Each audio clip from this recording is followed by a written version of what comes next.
Andrew, hey, Hey, how's it going? I'm good. How are you? Good. I saw that great piece that you have posted on Facebook. It looks really, really good, by the way. So your Thank you. Ryan Gosling likeness there, I think it's really coming along there. Thank you.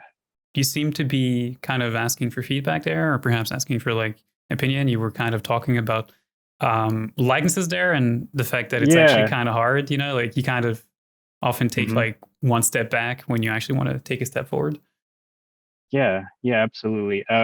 It's, I think it's one of my passion, but also like it's a really challenging thing to do is especially when you're just sort of gathering images and you have to sort of deal with different focal lengths and and the way it's shot and the different lighting is sort of like and you have to sort of almost average that out to sort of figure out like what is actually the real proportions. And I think the last part that I was really having challenges is just like the eye region. I think like the way the sort of like the bone structure around the eye and how much sort of like you know the eye is protruding out is that's like I don't know. I think that I just get stuck around there. I think that's one of my challenges. And yeah, and and seeing you sort of reply to that and offering to help. I mean, I'm just like, yeah, thank you. I would love to hear it just because like I think I would like to sort of get better at it too. So yeah. Sure. I mean, it's not going to take much for me to start to get like excited about speaking about stuff about either Ryan Gosling or about Blade Runner. So, like, Nice. I've seen that movie like 12 times, like probably Oh 15 times at this point, yeah. So, it's one of my favorite movies, and he's one of my favorite actors there. So, as far as Nice. I'm concerned, this particular conversation is going to be quite a treat for me. Nice. And I'd love to also talk about likenesses just in general. Like, what is your hmm process? What are you struggling with? hmm I think this will be very interesting for quite a lot of people too that also struggle perhaps with some of the things that you are struggling with. Yeah. Let's actually do that second then. Like, tell us a little bit about yourself first. Yeah, that works. Yeah. I've always been sort of, I guess, a fan of just drawing. And I think as far as like 3D goes, it's always been sort of like somewhat challenging. But I think if it wasn't for ZBrush, I probably would have not enjoyed it as much. I think program like that has just made it, much more easier as far as like for me to understand how to, draw and sculpt what I sort of see as opposed to just moving vertices and just like knowing the sort of the technical aspects. And I've been working professionally, I would say, since 2014 till now, and so it's been sort of like a interesting ride. Yeah, I worked at Telltale Games. I worked in 2K Visual Concepts and Bronze Studios, and a couple other smaller studios. Cool, cool. So, like, you're a senior at this point, and perhaps even Yeah, beyond that.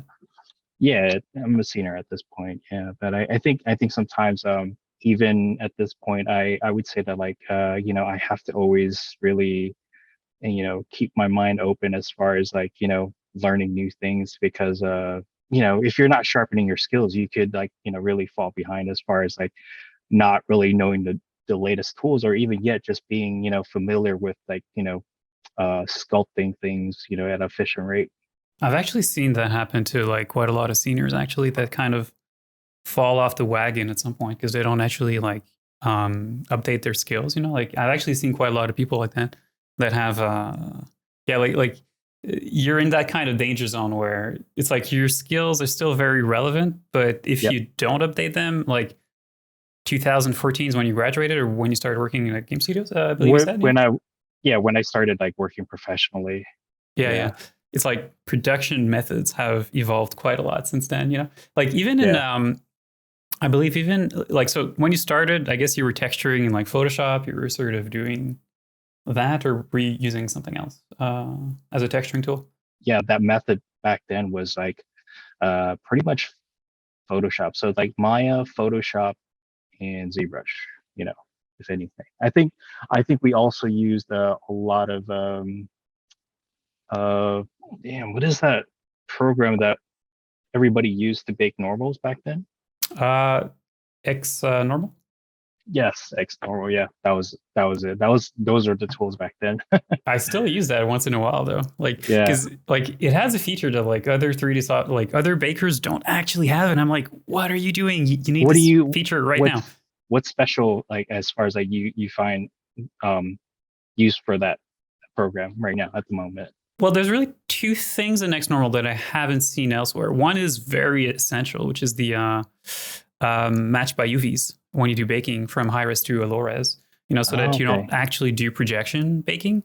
It's very useful in the case of faces because there's a lot of people, or Wow. rather, like, you know, when you sculpt the face, right? Like you'll have the high res, Yep. um, and then your lowest subdivision level in ZBrush will be your low res, Hmm. and the UVs will be exactly the same between the high res and the low res there, and Yeah. you get all these problems baking wise, which I know that Yep. at this point, like you get all these kind of problems with baking around the lips, around the eyes as Yep. well, because like geometry starts to interpenetrate. But Yep. X normal allows you to bake not using projection, but rather to simply match the UVs. So what the software will do is that it's going to say like, okay, so this is the coordinate, XY on the low res. You need to sample this particular coordinate on the high res there. So there's no actual projection, and it makes it so that you can actually bake things like lips, eyes, these sorts of things. You can bake all of these meshes that are interpenetrating without any problems at all. It's like Wow. really, really cool. I have to look into that again. Interesting. Because it's not projection, it actually also gives results that are a little bit sharper. So it actually gives like these great uh, bakes for faces and stuff. It's really, really cool. Like, as far as I'm concerned, that's a option that is just essential. And I just haven't seen that anywhere else in like any other software ever. Like, I'm just, Wow. what are you doing? Like, Substance, you need to have this particular feature. Um, so that's Yeah. one of the things that XNormal has. The other thing that it has, it's not really something that I use. It's just something that I'm kind of amused about once in a while. But there's this kind of mode, like you can bake like a texture that's called this PRPTN texture, some stuff like Hmm. it's just this weird name. But it does this thing that's kind of interesting that like every time I bake it out just for the sake of it, I'm kind of always thinking like, oh, there has to be something to do with this, and I just never figure out what to like actually do with that. But like, it's a texture that you can bake out that combines, like, it seems to combine a normal map with a shadow map. Like, it's like a normal map, but that is occluded with shadows in Interesting. there. Like, it's so weird, but it's kind of like interesting. You kind of thinking like, oh, there's probably something that you can do with this, like shading wise. But truth be told, it's probably more useful for people who do like stylized stuff, Oh, um, okay. or like hand painted textures and stuff like that. It's probably quite useful for that. Like in the case of Yeah. realistic characters, I don't think there's much of a use for like that. But Oh. it's just that every time that I see that particular texture, I'm like, this is kind of fun, and there has to be something to do with this at some point. Oh, okay. I was gonna say, like, does it is it related to when people are sort of like baking out for hair? I mean, your guess is as good as mine at this point, like what you can actually do with that. Yeah. There's this concept of bent normals. It's not actually that. It's like something else than that. So your guess is as good as mine as to what you can actually do with that. But like at some point, Cool. like in like 10 years from now, I'll be like, that's it. That's what you can actually do with this particular texture, and I'm going to feel like super smart. Yeah, I'm not surprised as far as like, there's just uh a lot of like I guess still hidden features as like in programs that like we're just not aware of. But that's pretty cool that you've been able to like notice that as far as like baking wise. My career in a nutshell is just about testing software left and right and trying to find interesting ways to use those. That's kind of what I've always been doing. Oh Like wow. that's why I don't have like a portfolio that's like super detailed, because like I just spend my time learning new stuff. I'm like, oh, I'm gonna learn Blender now because that sounds kind of fun. Hmm. I mean, I guess that's kind of what happened. Like probably in your case as well. Like when you work on productions for like so long, you're sort of always trying to find shortcuts as to how can I produce this better, but with a shorter amount of time. That's kind of Hmm. the thing that you're sort of always trying to figure out, like efficiency. Like, how can I work faster? How can I work better? How can I create things that are more um, optimized? Like, what are the tools that are there that are going to help me out to solve the kind of problems that we may have on a production, whether they're of a technical nature or just like artistic one. Like how will I create this particular look for Hmm. something? I've been doing character art on productions for so long that like it just became a reflex for me to kind of just spend my time kind of doing that. I think, when you become a senior too, like that kind of falls on you a little bit more. Like when you're a junior, when you're in intermediate, like you will actually produce stuff. But when you become a senior, when you become like a principal, when you become like a lead, these sorts of things, like your job often turns more towards problem solving and like, okay, like this is like a production problem that we have. How are we Hmm. going to like solve this, or this particular style that we want to put together? We don't actually know what are the tools that we're going to use, what are the production techniques that we are going to use to try and reach that. So like when you become a senior, that's usually a little bit more what you have to do there. I want to talk about likenesses, but I think it's kind of interesting just to have you here and just to speak about character art in a production Yeah. setting there. Like as a senior, what's your day to day like, or like what do you do on a regular basis without getting yourself into any kind of trouble there? I mean, I think as far as like my day-to-day task, usually it's like, either I get a task to create a character, or to sort of problem solve and help if somebody else starts a character and just didn't get to finish it. That's something that I've sort of been given the sort of task to do. It's hard to give feedback if you know if I'm not able to produce that. Does that Yeah, make sense? Yeah. So it I does. and Yeah. I feel like it reflects on that too, where like if somebody else is giving me feedback and I'm asking them specifically like how to produce that, and if they can't do that, then it just kind of makes it difficult to sort of communicate. So. I've been in a lot of interviews with people who had applied for jobs and they were applying for like senior jobs. But when you would actually talk to them, it was clear that they really didn't want to do like sort of any of that. They did not want to um, help out the team in a technical sense or in a problem solving sense. Like you sort of speak to them and they're like, yeah, I just want to do ZBrush. I just want to like sculpt stuff. Um, and unfortunately, like not everyone realizes, those who are interested in character art, that ultimately, if you work on the production, if you work on a video game somewhere, like your role eventually becomes the role of doing whatever it is that needs to be done so that the production can go along in the best possible way, Yep. which isn't Absolutely. necessarily about doing art yourself. It may actually be about helping um, other people do art themselves. So either about coaching Hmm. juniors, it can be about, Yep.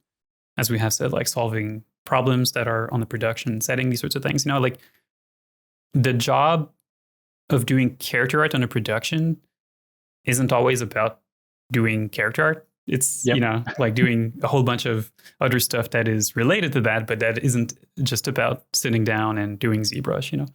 Um, Yeah. Yeah. Absolutely. I like what you said about the fact that you you have to figure out how to keep yourself relevant, because especially when you become a senior, you do less and less of that production, that it actually really falls on you to update your skills, make sure that you keep your skills sharp. That you do 3Ds, Hmm. like even perhaps outside of the confines of the workplace, to like to like actually do 3D so that you can actually make sure that um, you keep your skills sharp. Like it kind of circles back to what I was saying before, which like I've seen quite a lot of seniors actually fall off the wagon, so to speak, with time. Where they just don't do that. They don't update their skills. This is an industry that moves so quickly Yeah. that if you've learned how to do 3D 5 years ago, your skills are not up to date now. Like in terms of the tools to use, like perhaps they are depending on what you were using, but they probably aren't. Like they probably need some refreshing there, and it does actually have an impact as far as the artistic side is concerned too. Um, Mhm. for example, like someone who doesn't necessarily know how to use Models Designer, like you can still sculpt great folds for sure without using that software. But if you've learned how to sculpt folds 5 years ago, then the quality bar for folds has increased tremendously over the last years. You know, Mhm. a lot of that has to be because of Marvelous Designer that has made it so that we can create patterns now that are just of a much higher quality there. And the impact of that was that, like, in terms of fold sculpting, like we actually are a lot more demanding now in terms of the quality of the folds. Yep. Whether you've learned Marvelous Designer or not, if you got used to sculpting folds, let's say 5, 8 years ago, these sorts of things, and you've never really tried to like update your skills or try to get better at it, you're probably sculpting folds that are, they were acceptable back then. They were perhaps pretty good back then. Now they're actually not all that great, and you have like Yeah. other people just doing way better. I just keep hearing about leads at different studios for like juniors now. They're just so crazy good, A lot of that has to do with production techniques, just finding the better ways of like doing things, finding the faster ways of like Mhm. doing things, Yeah. pushing the quality bar, kind of not getting used to the old quality bar, but sort of getting used to the new one. That's super interesting. I mean, I totally believe it. I mean, that's why I feel like it's just needed to sort of get better because like, you know, I don't like to sort of like be in a position where, I'm, you know, not able to sort of apply the same skills and, produce that quality anymore. And somebody else could just produce it in a faster rate. And I'm just like, I think I think having that competitive mindset has to, be applied in some way, at least to sort of keep up. I've seen people lose their jobs because of this. Yeah. Like the studios being like, sorry, we have to let you go. Like, yes, you're a senior or perhaps even above that, but we have to let you go because your skills are just not good enough now. Anyway, so pretty much this whole conversation brings us back to the topic of likenesses there. So Yeah. tell us a little bit about the project that you've been working on. I love the film. I remember watching it at least 3 times in the theaters, and I was just like, this is crazy. There's so much effort put into the sound, the way it's shot, the costumes, the story, and it's like, the pacing of the film. It's just, I loved it. And, I've always sort of been fond of just doing likenesses. And so this was just another project that I give myself. And I wanted to sort of really get better at Marvelous. So I sort of, put a few things, in mind, which is, I wanted to do likeness. I wanted to get better at Marvelous, and I want to get something, with and learn hair too. So yeah, I tried to sort of put a bunch of things together, and so it's been a sort of like a interesting ride as far as like, doing the character a few times as far as like, I think starting out with like just ZBrush and then just like kind of slowly diving into Marvelous and having to redo the coat a few times. And, I think that's what I'm currently at right now. And getting the sort of face down is still a challenge, but I think with every face has its sort of like, specific difficulties depending on like how familiar you are as far as like with certain features and what you're able to sculpt. So yeah, so I'm Yeah. curious to see like what, how you're able to sort of like I guess dissect that and sort of translate the photos to um into the sculpt, and how you're able to sort of like, I'm guessing you'll be using Blender to sort of, because it has better I guess cameras, right? Yeah, pretty much. I mean, like I've seen the references that you've shown me or that you've sent me, and you can actually tell within some of those that the field of view of the camera is not the same. So Yeah. that's probably something that's kind of interesting to take a look at. Because that is one of the biggest problems with ZBrush. Like I've talked about this on this channel before. Um, like Blender's camera is just so much better. You have so much better lighting there, and like for me, one of the most important things when you compare references with the 3D model that you are doing is like one of the best things you can actually do is just to match the lights. Like look at where the lights are like placed within the reference, and then just Hmm. place the lights in the same way in like the 3D software. Match the camera as well as you can, and then just take a look at the shapes that are created there. Like what are the shapes that the lights are kind of sculpting, and do you have the same shapes in 3D as you do on on the references there. Like for me, that's one of the best ways to like actually spot the differences there. So that's something we Hmm. can definitely do here. Like I have actually prepared a Blender scene so that we can actually do that Yeah, and we would can actually love to see that. compare that. Um, Before I do share my screen and we do take a look at that and we perhaps Hmm. get our feet wet here, would you mind sharing your screen and just pointing out a few things that you feel either you've done well, perhaps things that you've done not as well? Like, could you actually point to a few things about the face and tell us a little Yeah, bit about it? yeah. I think as far as like regarding the model, I've had a lot of sort of like, I guess mostly challenges is regarding just the bone structure around the eye, the eyebrow, and the around the eye. So I guess I don't know what this area is called, but basically around here, Mm-hmm. and how much the sort of eye is sucking in within the skull, and that's always sort of tricky, and how much of the sort of eye is revealed from the side view. So yeah, I Yeah. think when I'm like looking at the photos, it's it's hard to see that, and so I think I always really give like a get like a bad sort of representation, and so I don't know, the shape of the eyelids and the way it wraps around the eye, I always just have the most trouble with, and like, and even yet just like how much it sits inside this the eye, that itself right there is just like something that I've always had you know trouble figuring out as far as depth goes, and even yet how like the eyelids wrap from this view and so forth. So what I did was just kind of like, this is where it's currently at as far as what I pass along. But like, uh, other than that, I mean, I think, yeah, it's gone through so many iterations that like, yeah, I'll be too embarrassed to show the the older versions of it. But that's kind of like where Yeah, it's no at right worries. now. So yeah, Okay, so okay. cool. Yeah, yeah. Yeah, I think you definitely have the Ryan Gosling likeness down, by the way. I just want to say that, like, it thank clearly you. looks like him. Um, on the topic of the likeness, the only thing I would tell you, though, is that it does look to me like there is also a little bit of Sylvester Stallone in there, a little bit. Like, it's kind of a little bit in between those two faces. I'm not actually quite sure why. It could be because of laziness within the eyes themselves, or there's also something Eyelids. about the cheeks, which I think are a little bit too receding in. Like I think Ryan Gosling's cheeks actually stick out a little bit more than that. So I think I'm Hmm. kind of getting a few Stallone vibes because of that. Those two Yeah, things specifically. But yeah. other than that, I think you've done a really really good job so far. It's really really cool. Thank you. Thank you. Yeah.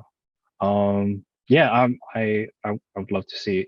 What do you want me to I guess are you ready to share your side or Yeah, let's do it. okay, cool. Yeah.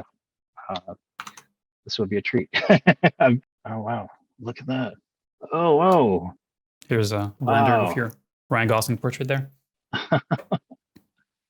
Okay, well, I guess I'll just start talking about this. Okay, I'm not going to Mhm. start with any bigger things or smaller things. I'm just going to blurt out my thoughts as they come here, because there's a few things left and right that I think are worth to point out before we even get within the anatomy of the cheeks and like stuff like that. I think there's other things that are worth to talk about first, Mhm. and I do want to point them out, and I do want to figure them out with you because I think that they're more fundamental, and we have to go through those first. Yeah. Okay, actually, we should start in ZBrush. So here's the head that you sent me within ZBrush. You can sort of already tell like that the shading is very different. Like obviously within ZBrush you get flat shading, you don't get much in the way of shadows and like stuff. And Mhm. within Blender, it's a completely different story there. Blender, like it just allows you just to get a better visualization for like the 3D model. Mhm. Like even for someone who's like, yeah, I just really want to do the sculpting within ZBrush. Well, you could still do the sculpting within ZBrush, but then send it over to Blender for like the rendering. I mean, obviously at that point you could also use something else. Anyway, okay, so yeah, right. So here's my thoughts. First of all, when I'm looking at your 3D model within ZBrush, I do want to say good job on the overall proportions and the measurements on the face too. Like we can actually see that you've done faces before and that you know your way around like how big a face should actually be, these sorts of things, you know? Like I can't tell you how many times someone actually sends me a face and then like I actually take a look at it and I take a look at, let's say, like what's the width of like the cranium, and it says on the top left that it's like 2 units wide, you know? Like that happens so much, you know? Um, where the head, like just the measurements themselves are just completely off to like begin with, because someone took a sphere, Hmm. subdivided it, and then just went to town Yeah. on that, you know, but like didn't actually take the time to see like, okay, like how big is a skull in terms of centimeters, and like made sure to like match that, you know. But you've done that, and I think that that's Thank you. actually really really cool. This may or may not get picked up because of the Zoom UI that's on here. Actually, if I move this over, people can actually see that, because we can actually see here on the top. Let me just do this here, just for the recording here. But yeah, we can actually see here when I use the transpose line that you have about 14 centimeters for the width of the cranium there. So that's really really cool, you know. Cool.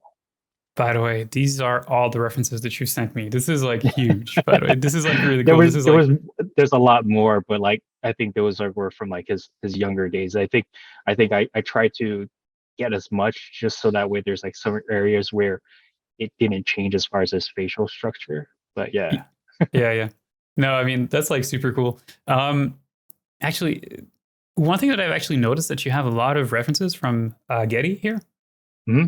Yeah. I I guess you didn't buy these because if you did, the watermark wouldn't be there. Am I getting Yeah, this no, correct? I Or? did not buy them. Yeah, it's just it's really convenient to find photos that aren't I guess portrait photos where it doesn't have any sort of distortion, and Yeah, yeah. so it's just useful, and it's a little bit I guess higher res than like other ones that are much more, I guess artistic, if you will.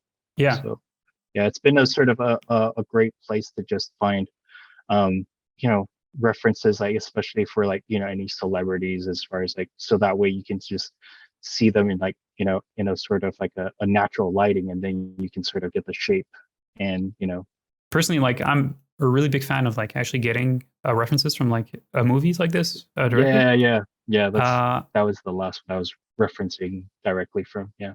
yeah, yeah. But like actually getting those as well, like really complements quite well. This shot is super high res, by the way. So I guess this is just an image you got off the web of Yep. him within the movie, or do you have like a 4K version of like Yeah. the movie I somewhere think and you just ripped yeah, a few pictures out of it?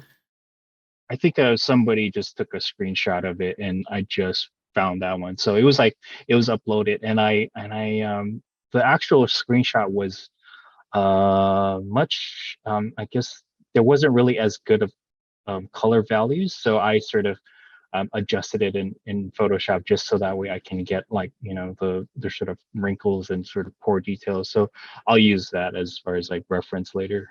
So yeah. One thing I've started to do is to actually get myself an a HDMI splitter so Oh, that I could watch movies off of Netflix, but also capture them on the side. Uh, that's a really good idea. yeah, because if you don't do that, like if you watch movies on like YouTube, like Netflix, these sorts of things, you can't actually take a screenshot. Like if you press print screen, often the Yep, screen turns it doesn't work. black, you know? Yeah, They don't like allow you to do that. And then you're like, well, I need references for like sculpting and stuff, you know? Like I'm yeah. not trying to like pirate the movie here. It's like a legitimate use, you know? But so Yeah. I found an HDMI splitter that allows me to do that. Coming back on the topic of measurements, though, you're very close, but you're not exactly there, though. And I think in there may actually lie one of the problems with this particular head right now, in the sense that I've actually taken a look at some of the measurements that you have. So it's like we've been speaking about the skull, that it's 14 centimeters wide at the widest point, which is at the a little bit over the ears and a little bit behind it. So you're actually within the ballpark, but you're not actually there, though. Yeah. Because the measurement, the average for a male, you know, and like we have this data because of a field that is called anthropometry, which is Mhm.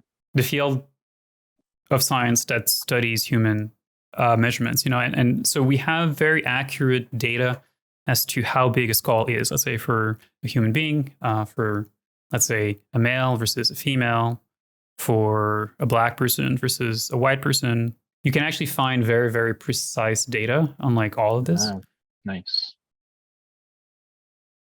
I guess let's just go for this one here. So, okay, so we know that the human head at the widest point, let's see if we actually find it here. Yeah, that's actually pretty good. So head breadth here, the maximum breadth of the head, usually above and behind the ears at the parietal eminences there.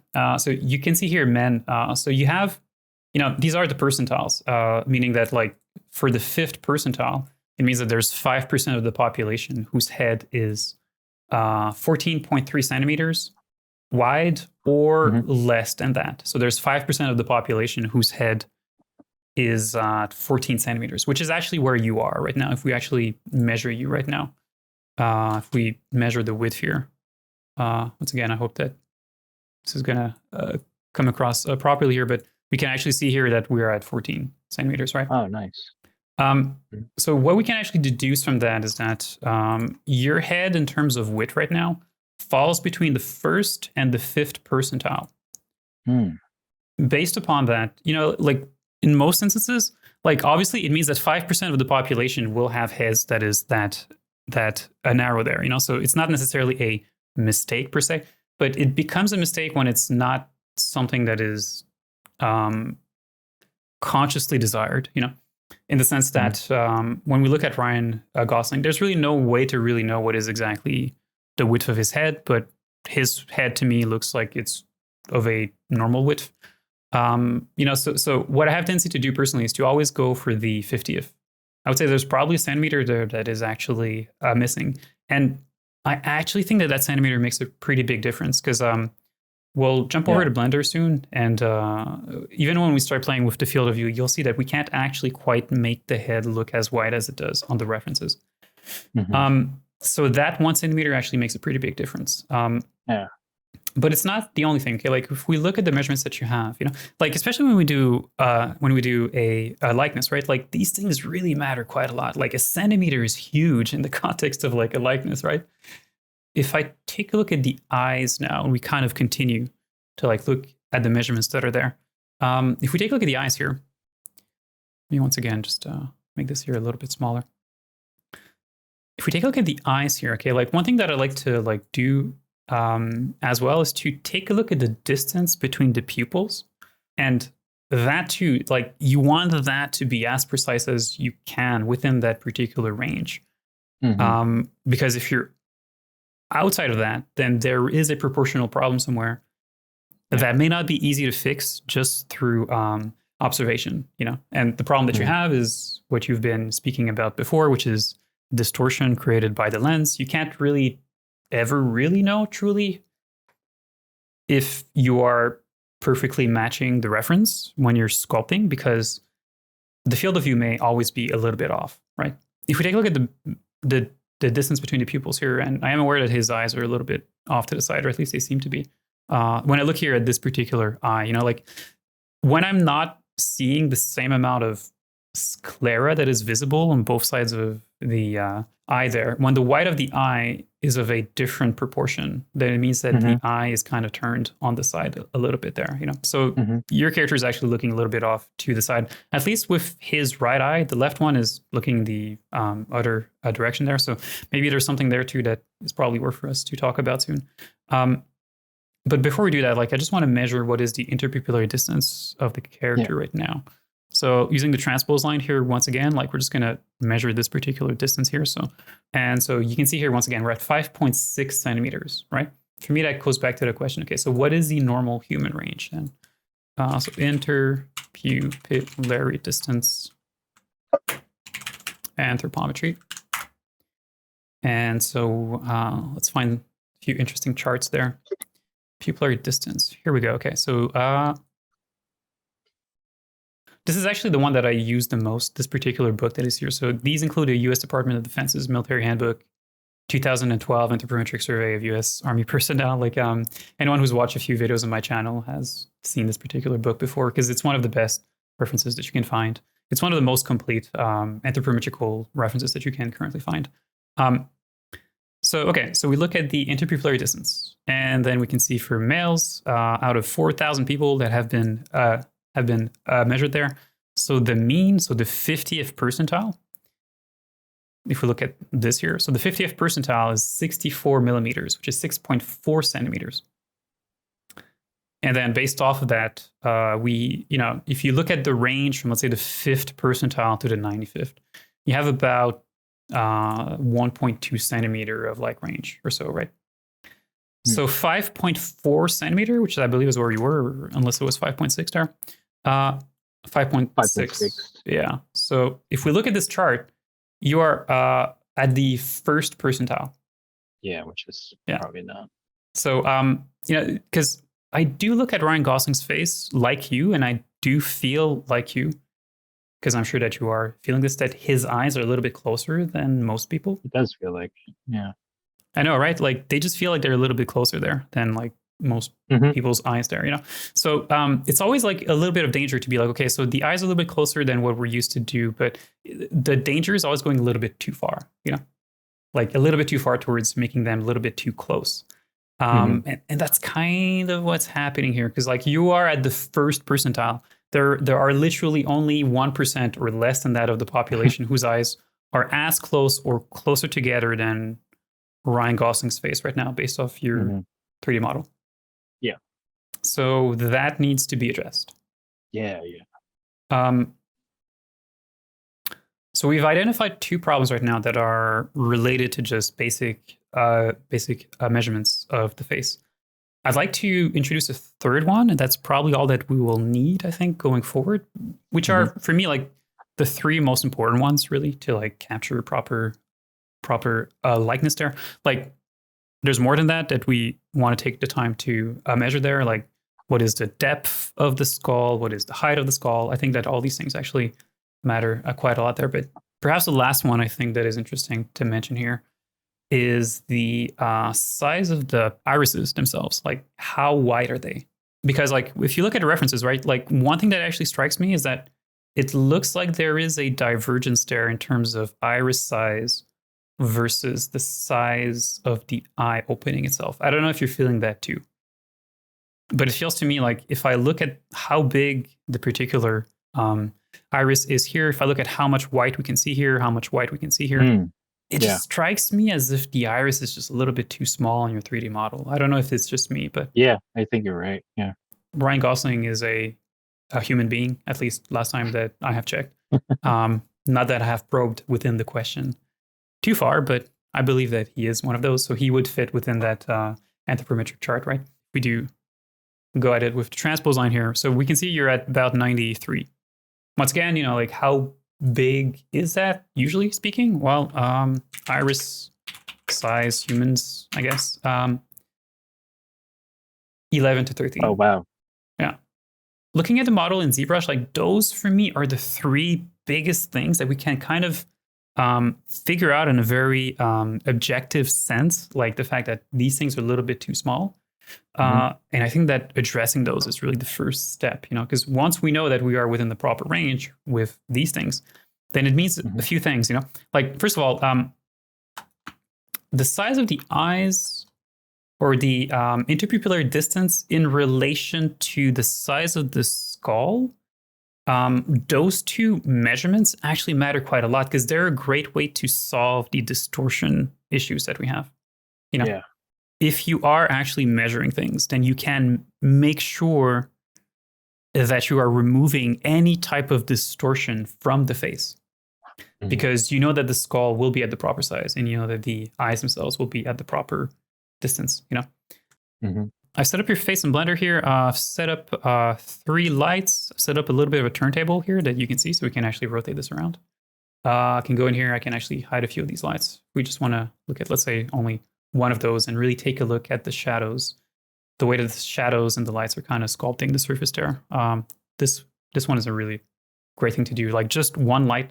So you get those very harsh shadows, but it does give us a chance to really read the shapes here really, really properly, and to like very easily spot differences between the 3D model and the references there.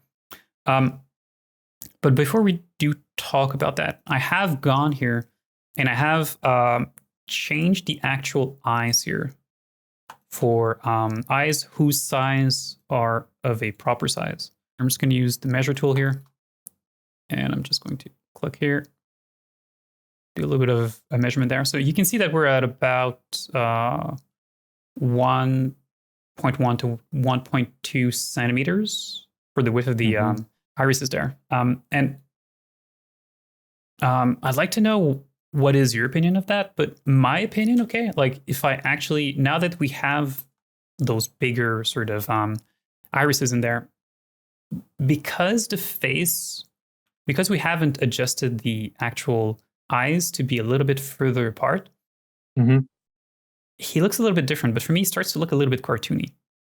Yeah. I guess like now we need to sort of compensate the rest of the head to match the size of the eye, because if it's where it's at, it feels like it's too big. Yeah, right. Yeah. You're sort of looking at this, you're like, well, right now it's like the irises are like too big there, but it's actually no, it's like they're at the proper size. It's pretty much everything else that is a little bit too small there. But yeah, that just goes back to that idea that those actual millimeters actually truly make a pretty big difference as far as reading the face is concerned there. Because like that for me is the biggest thing. Like there is perspective distortion that is sculpted within this face right now. And it actually becomes very obvious as well. If we actually take a look at the face here, and so here, I've actually set the focal length of the camera here to be about 95. I could actually crank this up here over to like about 100, even like 110 or so, which is like really long lens. Okay, like this is like a telephoto, but they do actually use that in like movies on a regular basis there. If we are comparing, like if we take a picture here that has been taken with a very similar lens, this one here looks like it's been taken with a pretty similar lens there. You can see how wide the skull is, right? Like, so that the lens was really, really long when they actually took this particular picture there. Like, look at how much of a difference this actually makes, right? Wow. Actually, my face feels flat, like skinny, like squished in. Yeah, like the whole face feels kind of squished in, right? It's like, his face is not as wide right now. Like you can clearly see that, this face is clearly not as wide. And like we're at 105 millimeters there. And it feels like we're using a 50 mil lens or something. So there's a lot of perspective distortion that has been sculpted in there. So we need to fix that first. That's really the first thing that we need to solve is like that, we could obviously overlay this particular picture. It would tell us the same story there. You can see how the eyes, they look like they're just way too big. It's just, but once again, it's not that the eyes are actually too big, is that everything else is actually too small. So let's start by actually solving these things, Oh yeah, this one. Oh, that one right there. Yeah. Yeah, take a look at this one here, right? Yeah. Yeah. That's like I'm not sure. Like I'm not good enough with like lenses to know exactly which one that is, but it looks like a 35 one. Portrait. Yeah. Looks like a 35 mil lens or like something like that, So like you'd want to be somewhere around maybe 40, around 35 to like really try to match that. And once again, you can see that we just have way too much of that. That's kind of built in there. Yeah. That's crazy. Okay. Yeah. All right. So let's go back to fixing that first. I suppose that's probably the first thing that we want to do here. Okay. So let me go ahead here. Oh yeah. Actually, one more thing. Before we actually talk about that. So I did want to talk about the eyes a little bit more in terms of angles. Let's go back to ZBrush here. Are you aware of something that is called angle kappa? No. What is that? It's a common mistake, and you haven't done that, but we see a lot of people do that. It's a common mistake to put the eyes looking straight ahead, right? Oh, yeah. Whereas there's actually a very slight deviation towards the outer angle, I guess. Yeah.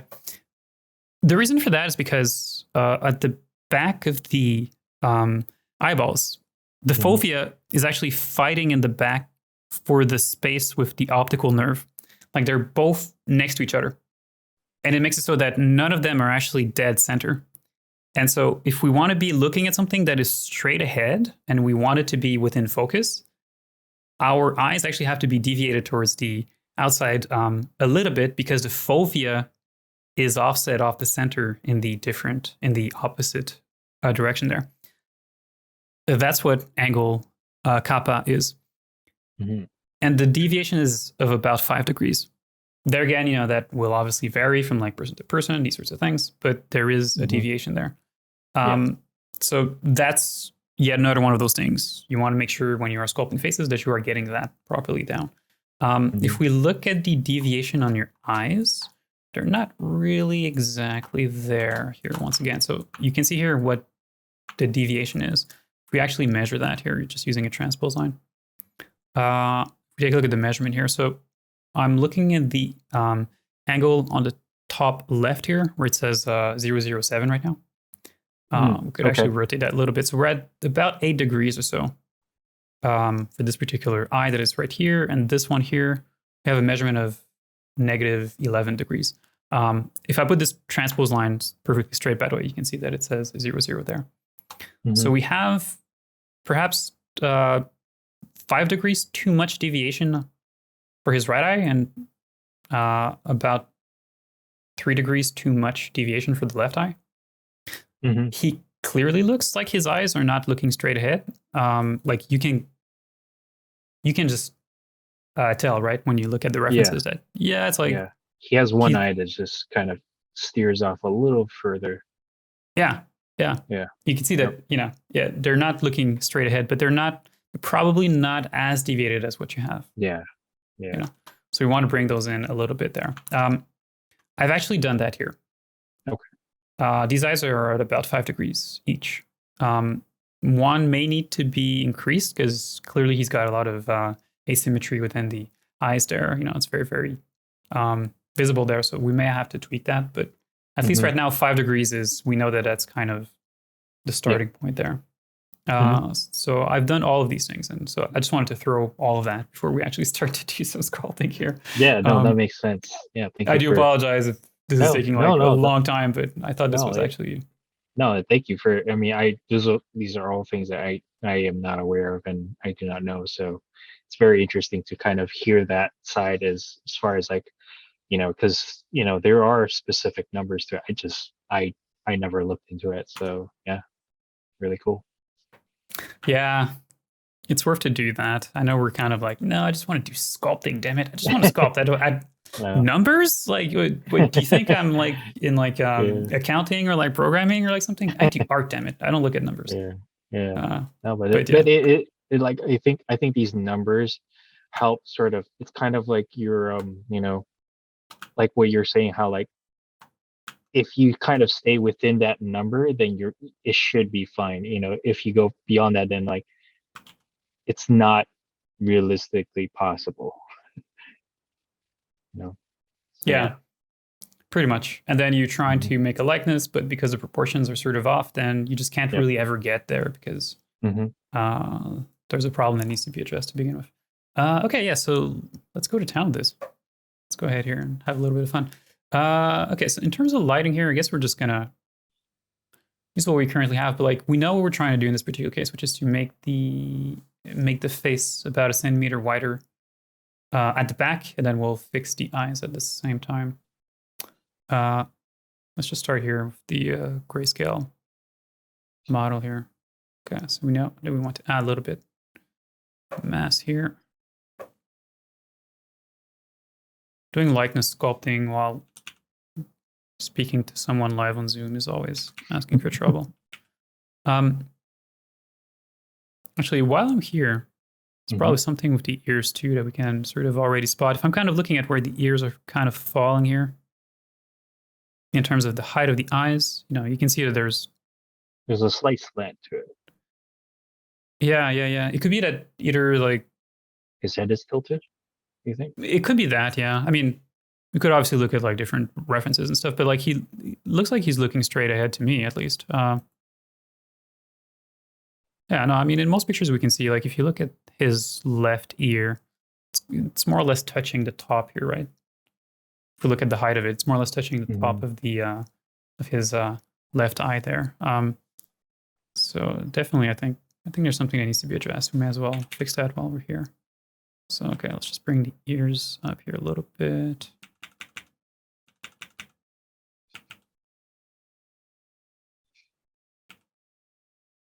All right, I've already made the skull a little bit wider. I want to be careful with this, so I want to measure it to make sure that I am actually still the proper, that I'm hitting the measurement that I want to hit here. So, Mm-hmm. 14.8. Actually, I can make this here about 15.2. Okay, still not quite there.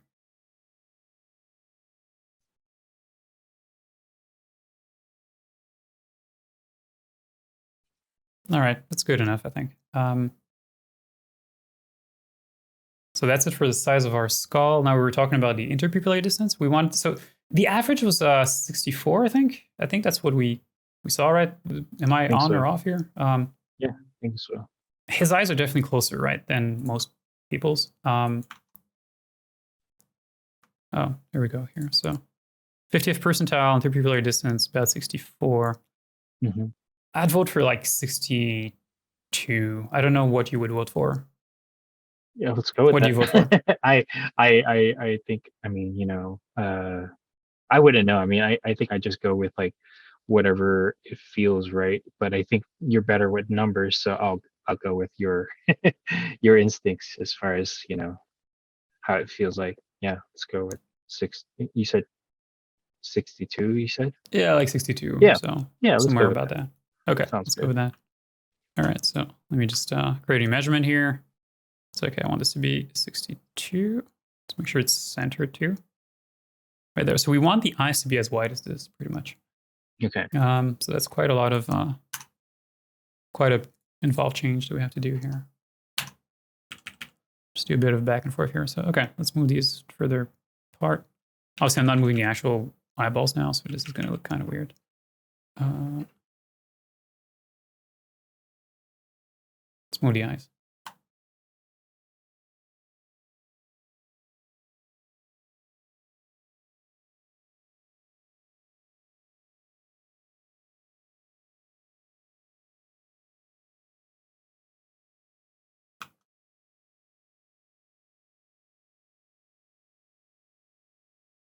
This is 61.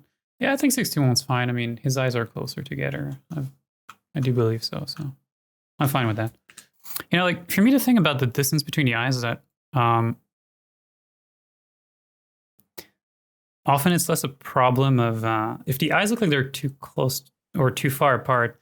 It's not even that the eyes are actually too far apart as much as the opening of the eye is a little too narrow. I don't know if you've ever experienced that, but like in this particular case, like I'm actually interested. Like it's more of a matter, I think, of actually bringing this in here. Like the moment that I bring this in, now suddenly it feels as if the eyes kind of look a little bit closer together there. Mm-hmm. His nose is way too wide right now. Kind of looking at like what is the relationship of the nose between the width of the nose with this width of the mouth. I'm kind of mentally drawing a trapezius here. Yeah. I'm kind of like thinking, okay, we need to have the same trapezius here. So this is already a little bit closer there. Also, I'm not quite seeing, I have a bit of a flat zone here. I'm not quite seeing that here. It looks very round to me. Mm-hmm. In terms of chin, could probably round that out here a little bit. Oh, and are the eyes at the proper height or are they too high? Do you ever try to look for specific landmarks? Like, let's just say if like um, where the ear is in relation to where the eye is, in order for you to sort of just like make sure that like the measurements are aligning. Do you do that? I mean, do I check the position of the ear in relation to the position of the eye? You said? Is that what Yeah, you like said? so it's kind of like a guiding point where you were like you were pointing out the shape of the nose, like where it has to fit into that trapezius shape relation to the lips. It's kind of like there's like these like specific like sometimes I would like notice the end of the mouth or the lips on the corners usually aligned to like where the pupils is, you know, something like that. So Yeah, yeah. I know what you're talking about here. Yeah, for the mouth, I do often look at the position of the mouth in relation to the pupils as well. Yeah, because they're Hmm. often more or less the same, right? Like if you look at the width of the Yeah, mouth here, look at the width of yeah. the pupils here. Each. They're yeah, they're sort of more or less the same. Which kind of looking Hmm. at this, you're like, okay, so I guess we need to either make this wider, or we definitely need to bring the eyes a little bit closer together here. I feel as if Yeah, we are a little bit too far apart. Like, been yeah. playing around with like other stuff right now. Um, maybe just a little bit like that here. A little bit on the other side. Where are we now? Let's always measure things. 5.9. Yeah, I'd say that's fine, but I'm not sure I would go lower than that. Hmm. But I'm starting to feel the Ryan Gosling coming through here. Um, it still feels like his face is too wide. I don't know if you're getting that feeling. I'm personally getting that feeling. I feel as Like if his face should be wider. no, it's actually still too like the face. Like I'm at 100 millimeters right now for focal length, which is huge. Hmm. But I still feel as if I don't know the His back of his face is skull. wider. Yeah, there's something with the Yeah. perspective that's still kind of there. I know sometimes I like, if I use one photo, it just, obviously it's a different sort of time and, different sort of focal length or stuff like that. So is that what you sort of try to like choose as far as like when you're sculpting faces? Like that'll be like the sort of the photo that you'll base the end sculpt to look like. I Or tend you to try just to. no, I mean I tend to just dance around. Like I'll randomly browse the pictures that are there, and I'll be Hmm. like I'll just look for something that's kind of different. Like I don't usually try to look for anything specific or try to match a reference. I'm like I'll just randomly browse pictures. Like we have a lot of front shots here, but if we start looking at like three quarters, oh Yeah. my god, it's like bum Ryan Gosling right there. I Jesus. think Um, that was the Lars and the real girl period. all Probably. right, let's find a three quarters. Okay. You do have Yeah. a lot of these pictures are front shots. Okay. Like you Yeah. probably have too many of those. It actually starts to become a little bit hard to browse and find something else. Yeah. Because I have mentioned cheekbones here. Okay. So the moment that I Yeah. find a three quarters in here, we can actually take a look at that. Yeah. Uh, sorry to say. Like I'll just put the three model, like I'll find angles that I haven't looked at that much before, right? And then I'll put a 3D model in the Hmm. same view like this, Yeah. and I'll be like, okay, Yeah. so what are the differences? Can you spot some? Yeah. I think he has much fuller cheeks. I would say his chin feels a bit more smaller and I would say flatter, if anything. I feel like his eyes definitely just feels much closer, and I think it has a lot more sort of puffier lids as far as eyelids. Uh, Hmm. Nose is slightly smaller. Lips are probably smaller. Yeah. What about you? A few things that jump out to me. I Hmm. think you've mentioned a few key things in there that are pretty good. A few things that jump out at me that, I mean, you've mentioned the cheeks, which his cheeks are a little too sunken in right now. You can kind of tell. Hmm. Um, we kind of need to pull the cheeks out here a little bit. But um, if we come back on a topic of the eyes themselves, I also feel as if the eyes, they're too far forward. They need to be Yep. brought back a little Yeah. bit. Yeah. Yeah. Like Yep. his, Absolutely. a little bit more cavernous there. There's also more visible here. You can see a little bit more of the top of the lid there. Yeah. Um, although he is looking slightly down, so that does influence that a little bit. But definitely like the eyes, if we look at where the pupil is, I guess, in relation to, let's say, the tip of the nose, right? Like right now, the pupils are actually, like this particular pupil here is further outward than Hmm. where the tip of the nose is. Whereas in this particular case, if we draw a vertical line here, you can see that the pupil is actually further in. Like Yep.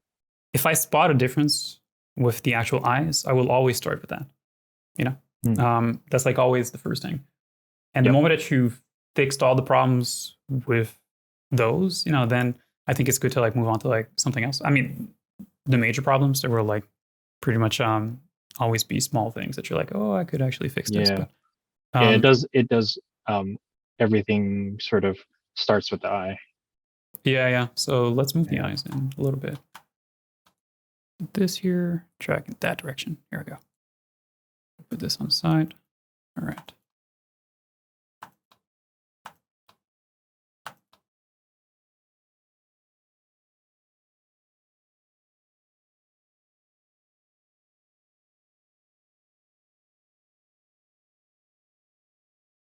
Yep. It's a pretty major difference. Yeah. Yeah. I've always just had so much trouble as far as figuring out how deep the eyeball should be and how much of that sort of eyelid is, you know, protruding out. Yeah, yeah, yeah, yeah. Okay, let's move this inward.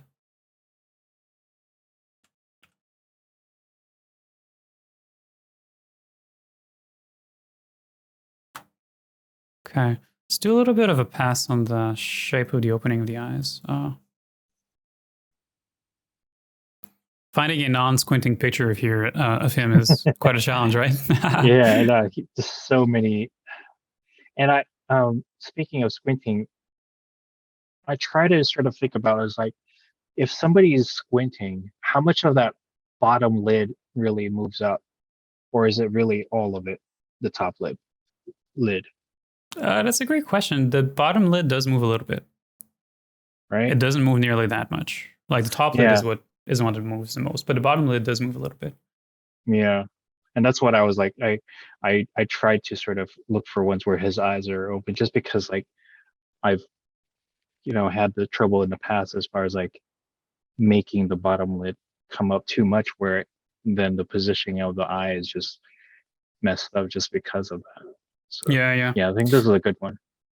I mean, for me, the quintessential placement of the lower lid without giving someone the impression that they are squinting is making the lower lid to come exactly into contact with the lower border of the um, iris itself, which you can kind of tell here. Like Yeah, there's no squint yeah, there, just and you can see that these two are that, that matching little exactly. highlight. Yeah. Yeah, it's like the bottom, the opening of the bottom of the lid comes into direct contact. There's a direct Yep. tangent there between that and the circle of the um, iris there. Like if someone is squinting, you can see that it starts to go a little bit on top of that, right? Like just Yeah. by a little bit. So that's how you can kind of tell. hmm Okay. This side here needs a lot of love. There's also actually, let me look at it. Yeah. I'm kind of also curious to look at the angle here. You can see like if I look at the angle, I think this one's fine here, but if I look at the angle here from the outside of the opening of the eye to the inside here, um, the outside is slightly higher right now by like a millimeter, maybe, compared to the hmm inside here, where the Mm. tendons are. There's a bit of a slant here. Yeah. Um, and I'm not seeing that slant here. Like some people do have that slant. Females typically have it more than males. I'm not seeing much of it here, so kind of want to just So it's get the rid of this here. same. It's the same, I guess, level as Yeah, yeah, the inner. Okay. yeah. Yeah. You could actually measure it. Like one thing I like to do sometimes is just go in Photoshop, use like the ruler in there over a picture, and just actually measure what is the Mm. like the proper slant. Because you can actually measure that, and then using the transpose line once again, you can actually afterward. And yeah, one thing though that's a bit of a pitfall though is should probably do this here together. It's just going to take a second here.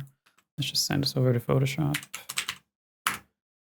One of the pitfalls though is that if you do measure the slant using the ruler in Photoshop, you got to make sure that the eyes are straight to begin with, because if they are a little bit slanted themselves, then, or rather, if the picture is just slightly a little bit off, right, then you're not going to get the Yeah. proper measurement there. hmm But there's actually a tool that we can use in Photoshop to straighten that out. Um, there's really no perfect solution to this, though, because what I'm going to show you is always relative, but Hmm. Let's see here. So let's just create a new document. Because there is this tool here. So if you use a rule in here, which is, where is it? This one here. So what I like to do is just to go from like pupil to pupil, which here is actually perfectly straight, or actually, no, it's not perfectly straight. Like once you create that particular ruler there, then you can actually straighten here. You click on like straighten on the top, and it's going to actually rotate the picture a little bit so that Hmm. now both pupils are exactly at the same height. Yeah. The problem with that is that his eyes aren't at the same height to begin with, so Yeah. like you can never truly get that properly. But at least now we can be like, okay, so what's the measurement from the inside corner of the opening of the eye to the outside here? Actually, no, Hmm. so there's a slight deviation there. It's not perfectly straight. Then we can see here. So I'm looking at the top here where it says H here. It's going to give me Hmm. the actual measurement here. So from here to there, see we're at 3 degrees, in fact, 2 degrees. We're at 2 degrees on this side. On this side here, we are at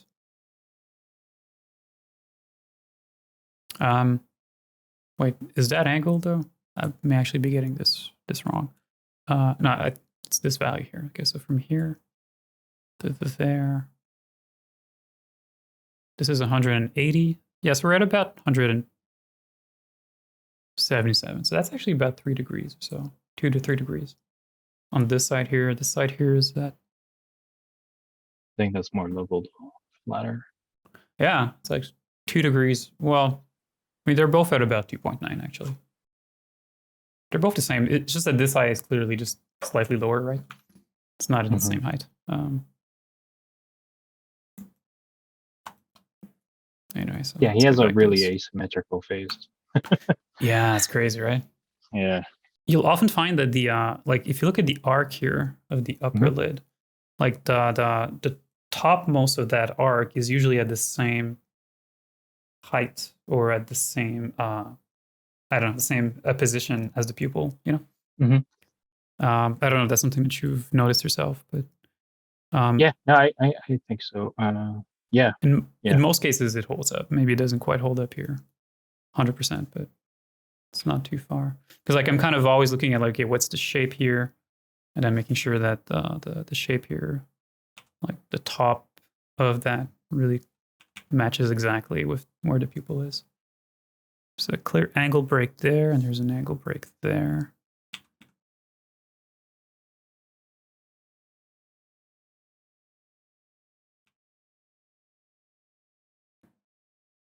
You can see if you look at the upper eyelid, it becomes slightly narrower here versus there, where Hmm. we're at the canthal tendon.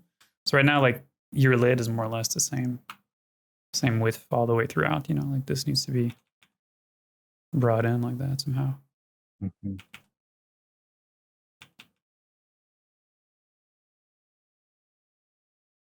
Yeah, okay. There's more to do here, but it should get us a little bit closer already.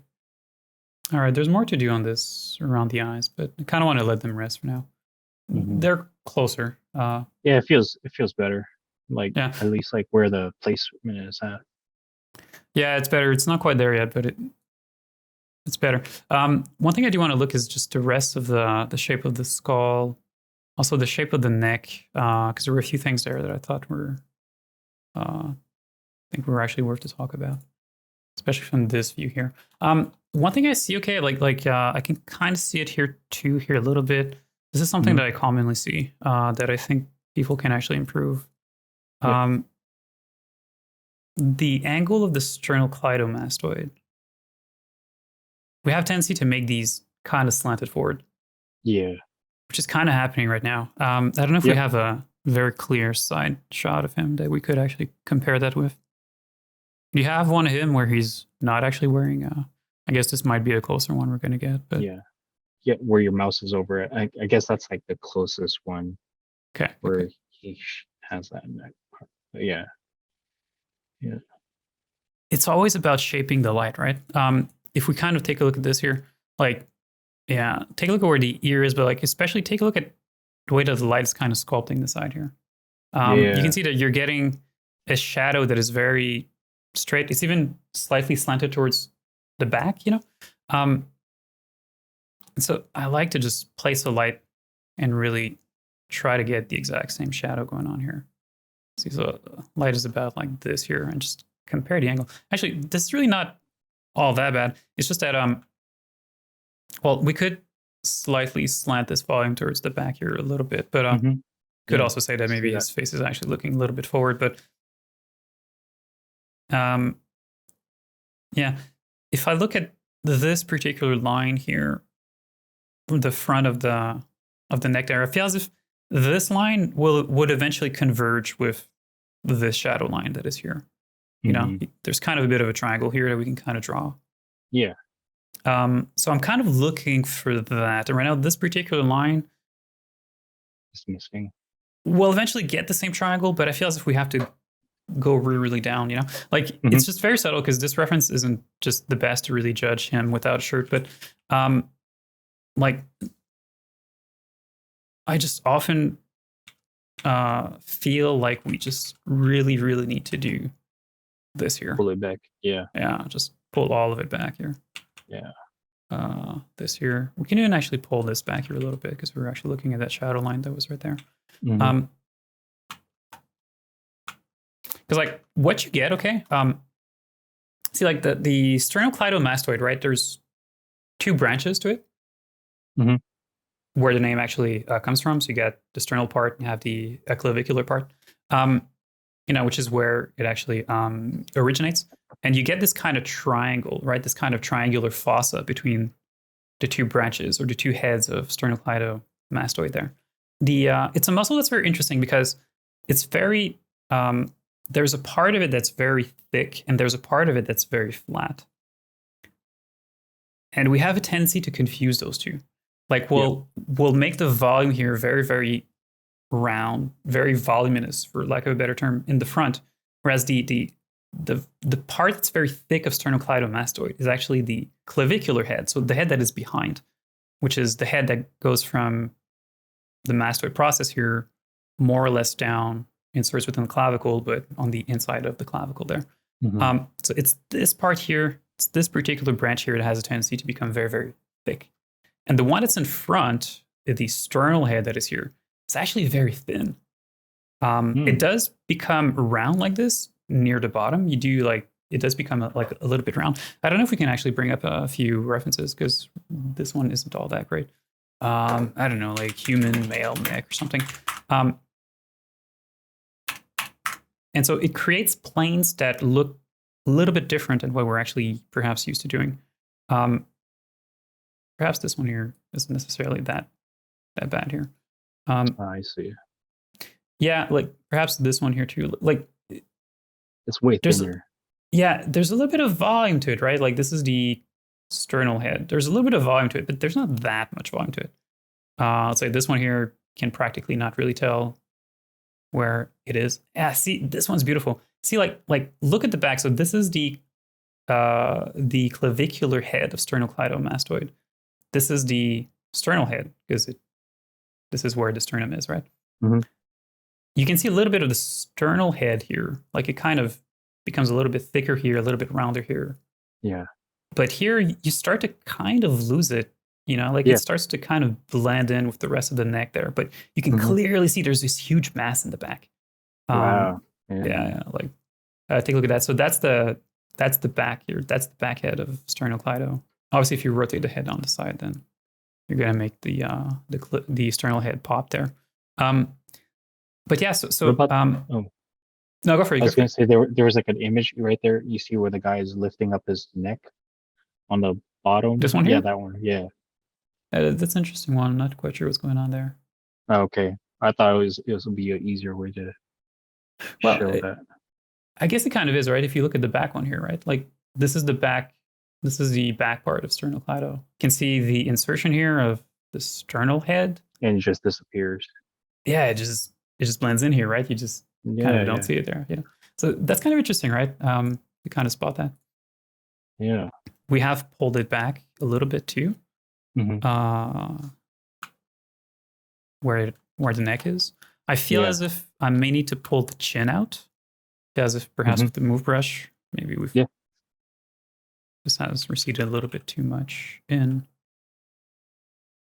But like what I'm usually looking for, this shouldn't be like this. Like this shouldn't be this strong Hmm. from um, Should this be more particular subtle shot here. because Yeah, yeah, the rear one is much more pronounced. yeah. In fact, I think this whole thing, like actually, the sternocleidomastoid right now is this huge mass from here to there. We kind of Yeah. look at the size of it. This is like huge. This is like super wide. Um, Hmm. so actually, all of this needs to be brought to that because we want this to go to the mastoid process, right? It has to Yeah. converge to the mastoid process. All this needs to be brought back. In fact. Okay, let's get to the part that I actually wanted to get for a while, which is the around the zone of the cheeks, perhaps the jaw as well. While we're there, Hmm. um, okay, let's find a nice. Actually, this one's great. Yeah. This one here. So there's a light coming from the front, and you can tell here, right? Like, what is the shape of it? This for me is one of the critical things. Um, the way that the light is actually hitting. In fact, I know for a fact there is a better reference for that somewhere else. Oh, actually, this one's good. I think this one's fine.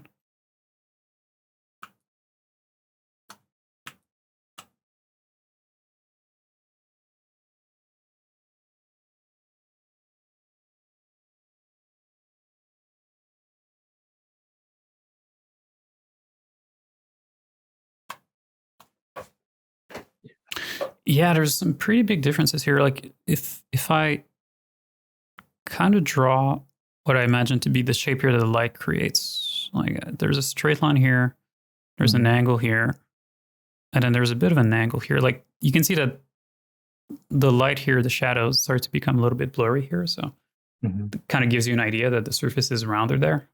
Yep. Here it's a little bit sharper there. Hmm. So we're kind of looking for the same thing. So the light is coming from the top. Perhaps could rotate it out a little bit.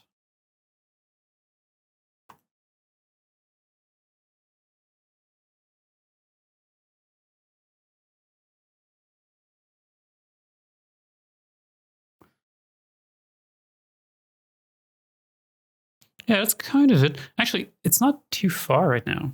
When I look at the shapes we're seeing, it's not all that far. Oh, okay. Let me try a different reference. This strikes me as a little too thick. Hmm. I'm looking at the nose specifically in relation to how much of the nose we can actually see kind of stick out from the silhouette there. Uh, the camera's a little bit like this. I'm actually still getting the feeling that we could actually bring the neck back a little bit. Kind of looking at this angle here, I feel as if it still is a little bit too slanted forward. There's also some interesting stuff happening in the shape of the Hmm. hair here, by the way. In fact, yeah, actually, there's a lot of interesting stuff because here we can actually see quite a lot of the back here behind the ear. Maybe my camera isn't actually rotated the way that it needs to be. It should be about like this. Like I'm kind of also Hmm. looking at the eyes. How much of the eyes can we see? Hmm.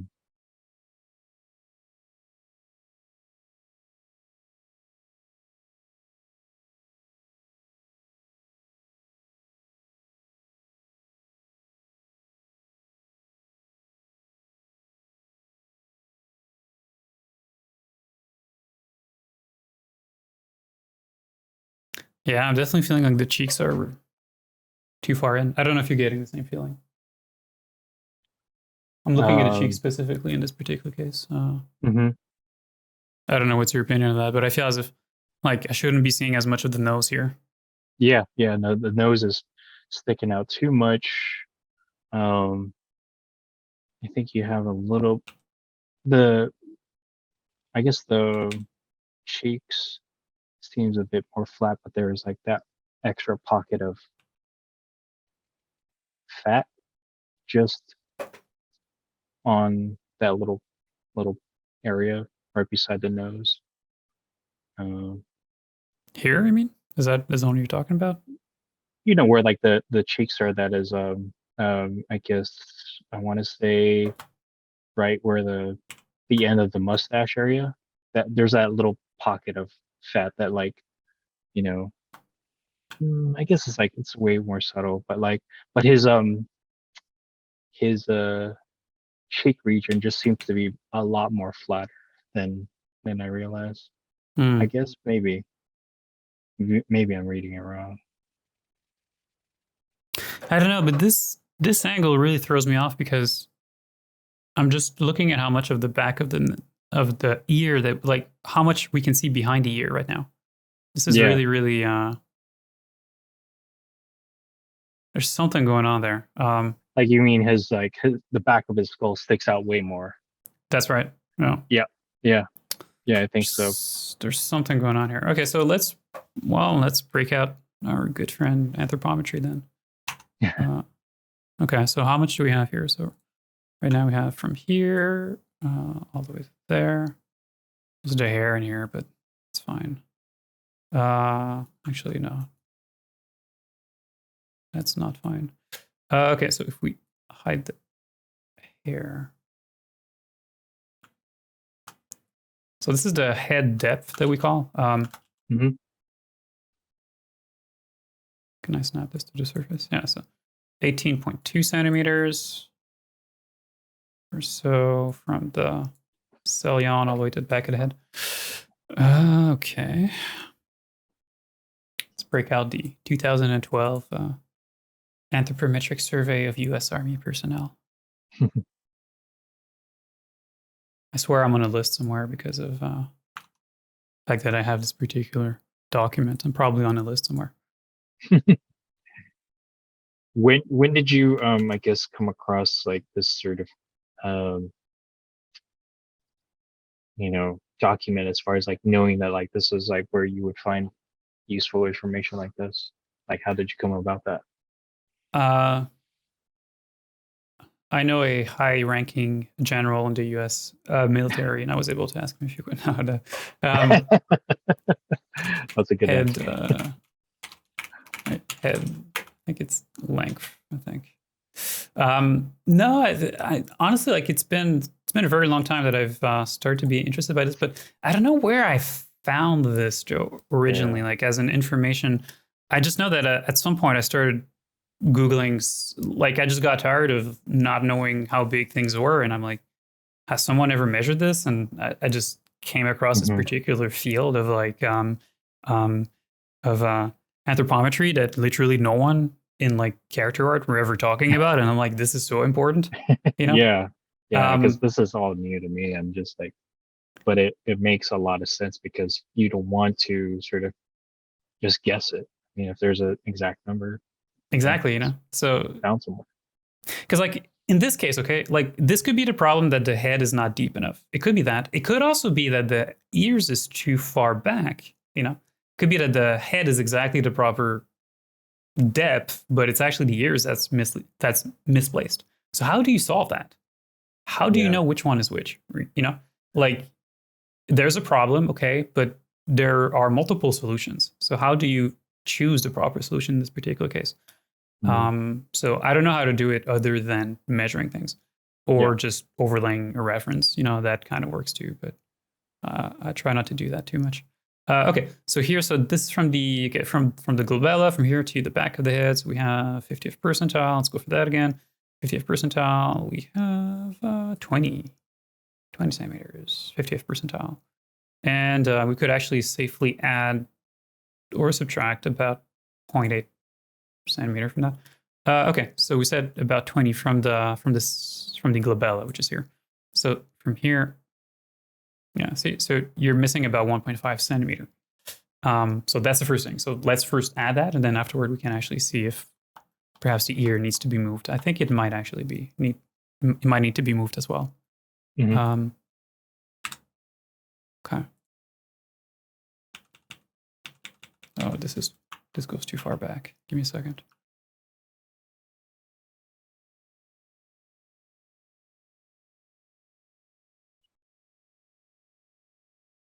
Okay, that's better.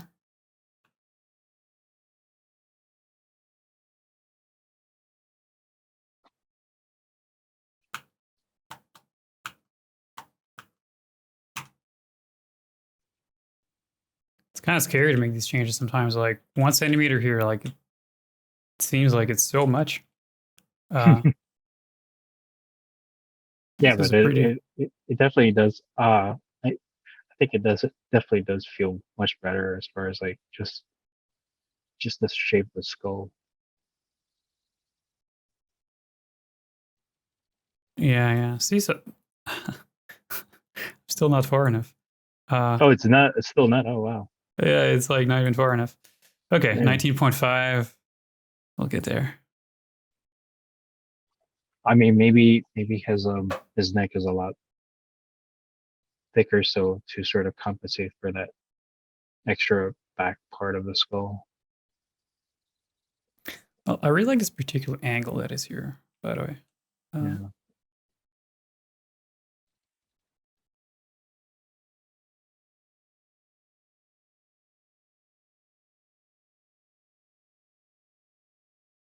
okay, this has to be good. All right, this needs to be wider.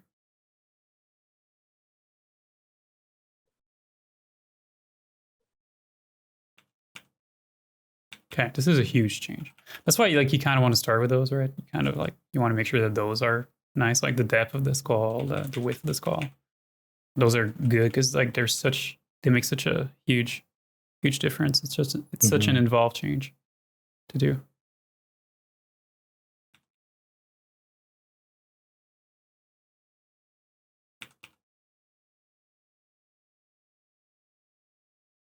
Okay, now the ear is definitely too far back.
All right, it's better.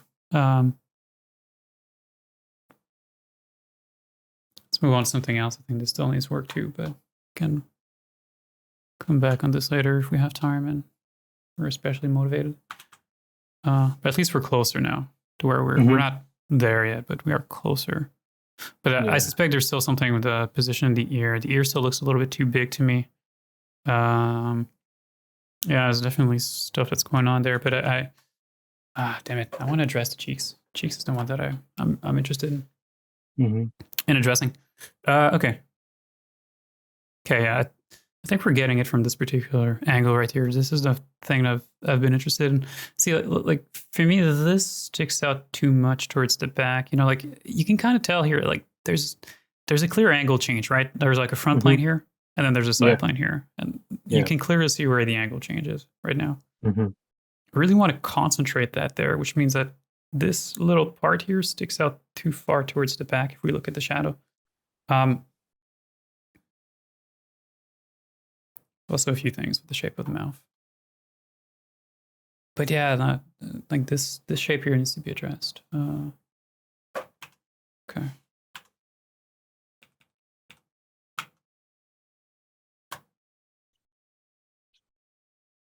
You should just create that sort of that shape.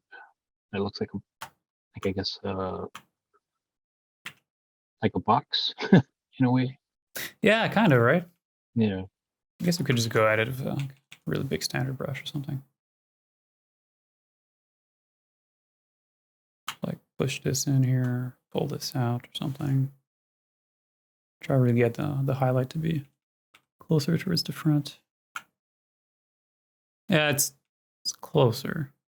Should probably pull this out here a little bit more. Yeah, there you go.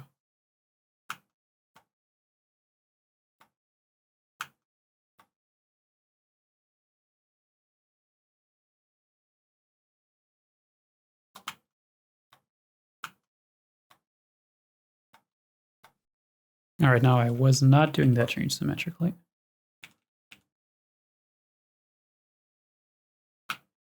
Ideally, I'd be bringing in reference from the other side and then doing this from the other side.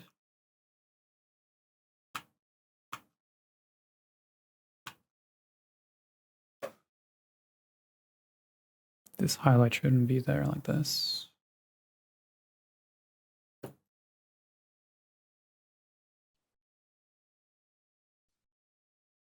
Oh, this one's beautiful. You look at lighting here. Even the lighting here, actually, there's a bit of a highlight where my cursor is. It's a really nice shot. Also, this really doesn't seem to me to be as Talking about thick. the eyelid No, or the brow region. Yeah, the brow region. I think Yeah. you were talking about that at some point earlier there. I definitely want to just shave this down here.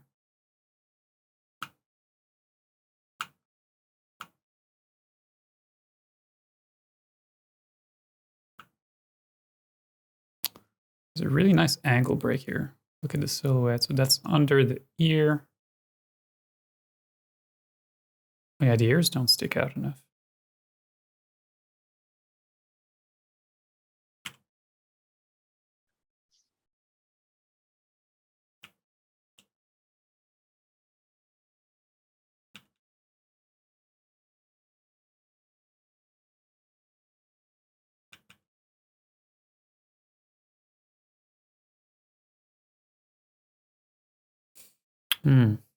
Yeah, look at the shape of the skull here. Look at the shape of the hairline. It's kind of bulges out like here. Yeah, like from this line towards the top, it's kind of it's a narrowing, but very narrowing trapezius.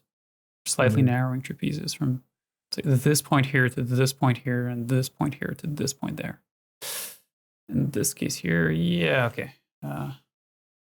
Bring it closer together. Yeah, I think this is like the whole skull here needs to be brought in.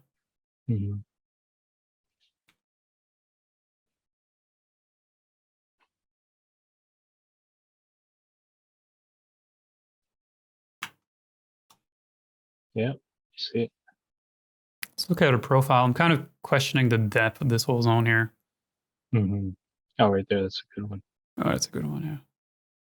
Could also look at the depth of the eyes, see what we've done there. And sometimes whenever I look at these photos like this, I wonder though how much of it is it slightly tilted versus it being like exactly, Yeah. because like sometimes Oh, yeah. you see That's a a great little bit question. of like the Yeah. eyelashes or something from the other side. Yeah. Yeah. I know exactly what you're referring to there. Yeah. I mean, clearly this is not straight ahead, right? Because this would be straight ahead. Yeah. Oh yeah, look at the. This is interesting. Yeah, take a look at the whole neck. Actually, this whole zone, like, take a look at how much of this you can actually see towards the back. Oh yeah, see, And like the that back neck of is the still. head sticks out a lot. I know, right? Like It's huge. right. Yeah. He has like the back part of skull's cranium, I guess. Yeah. Yeah. This Comes needs out to a be lot. broadened quite a lot. This here too, probably.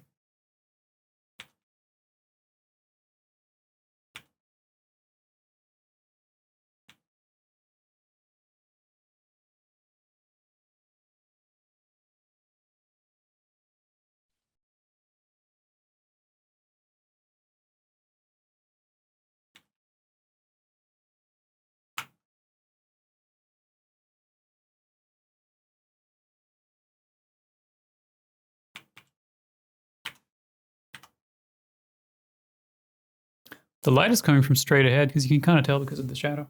Okay, so this light is, where is this light right now?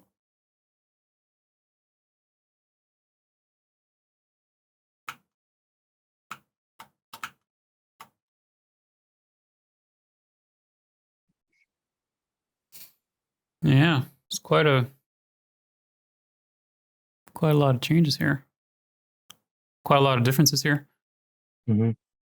Yeah, like this particular shadow here. Yeah, there's a really there's this nice like line, line, line while looking at the shadows. Yeah. Crazy.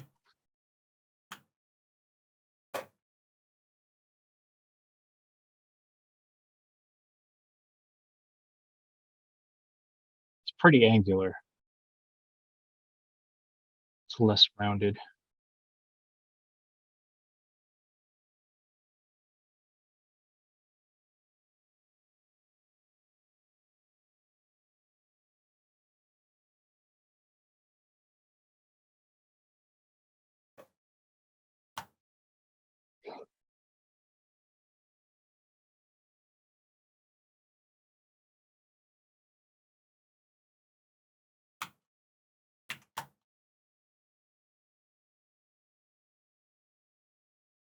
Yeah. Okay. Uh,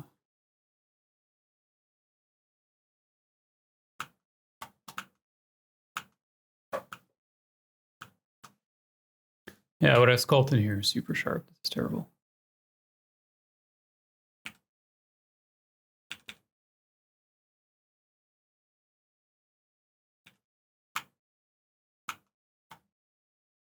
This is definitely too strong. Let's get rid of that here. Okay. So this. I'm asking for trouble because I'm not doing this symmetrically. Or rather, I'm asking for trouble because I should, ideally I should have a reference from like the other side, and I should be doing this separately on the other side. Does it I guess, can it mirror based on topology, or is it? Yeah, you got all those options in here, but like we're so far with this head that like if I symmetrize now, like if I do a symmetry now, I don't think it's going to be a good idea. Oh yeah, it's so off. Yeah.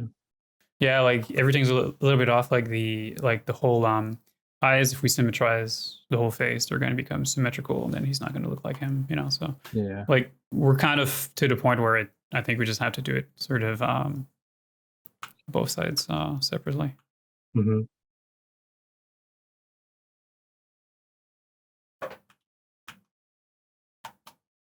I also want to get rid of that kind of concavity that we have here. Like there's a bit of concavity Hmm. here, but here the light is kind of describing a shape that's very it's just not all that concave really. Hmm. Let's just fill that up here.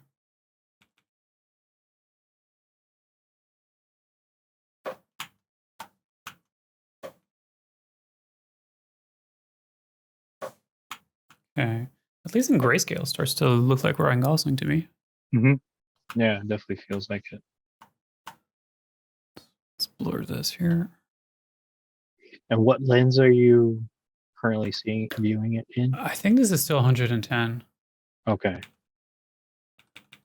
It feels I mean, I'm not really sure what they like. Okay, here's one thing that I'm actually wondering. Since you've gotten all these pictures off of Getty, if you were to, let's say, I don't know if for the free images, whether you have that information, but I'm pretty sure if you were to buy the pictures, which I'm not saying, I'm not suggesting that you do that, but I'm just hypothetically wondering here, you can probably get the camera information.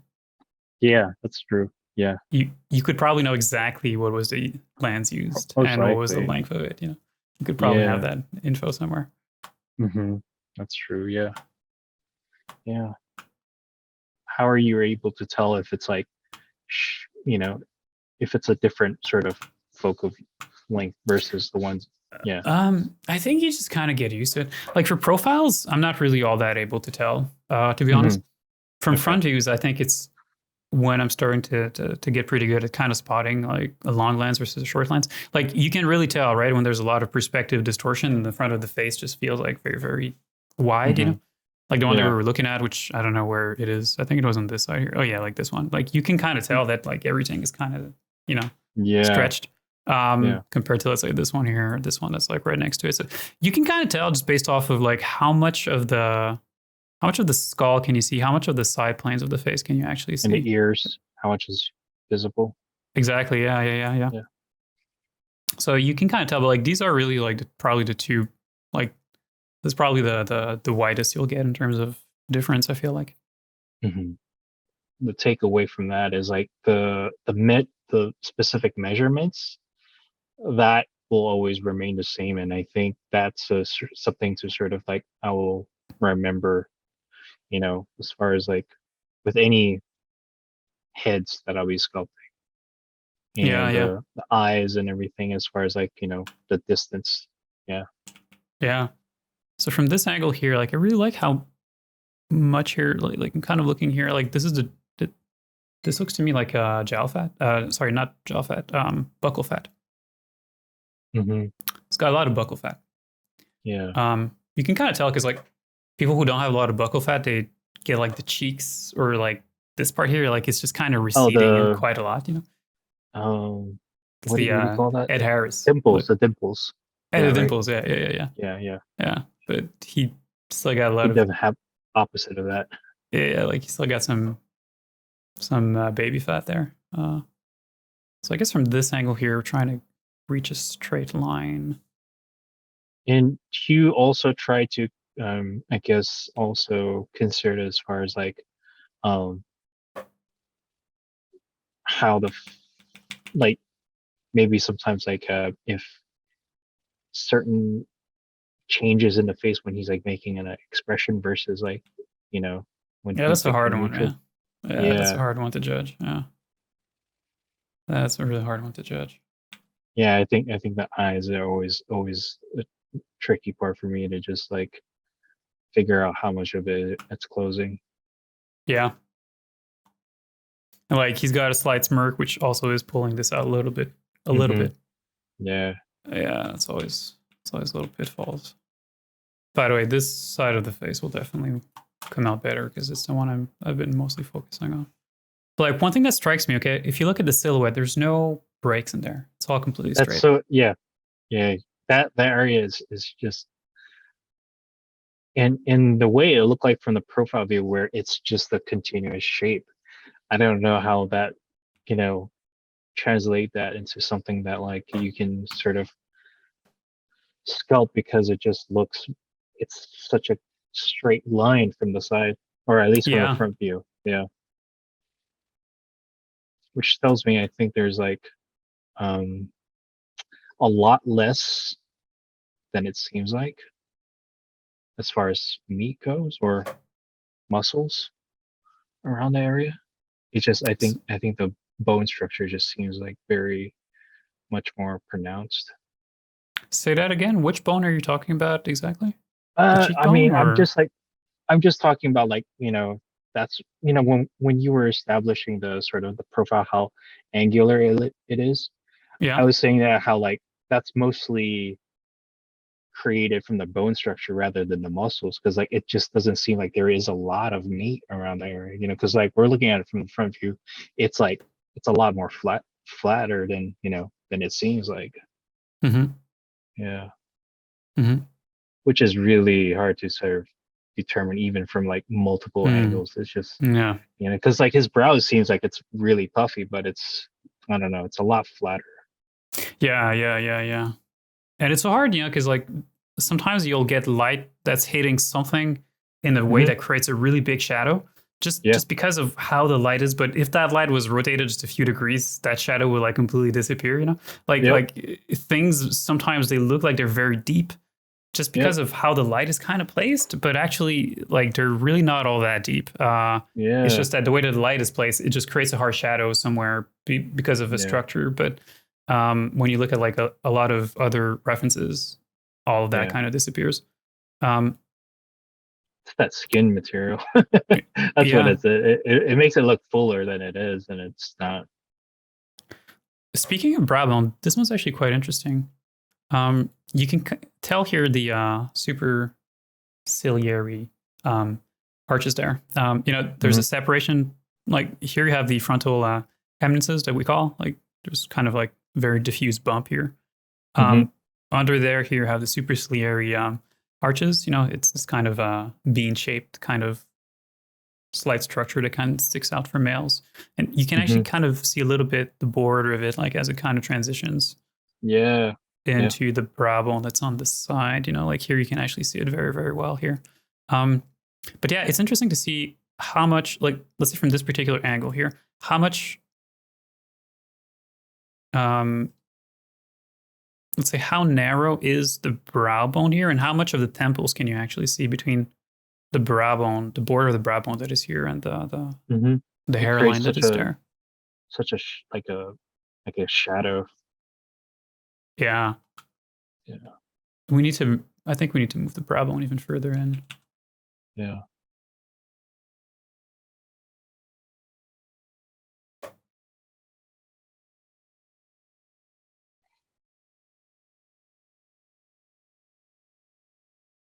Hey, come on. Does this work? Should work. Oh, here we go.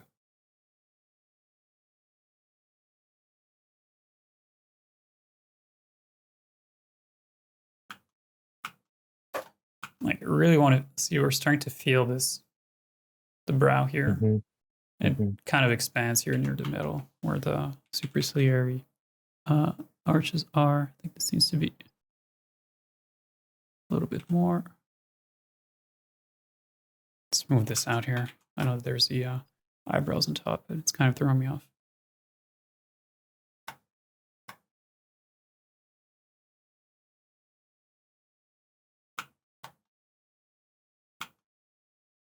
All right, I do want to feel the brow bone here, but I really don't want it to be too strong.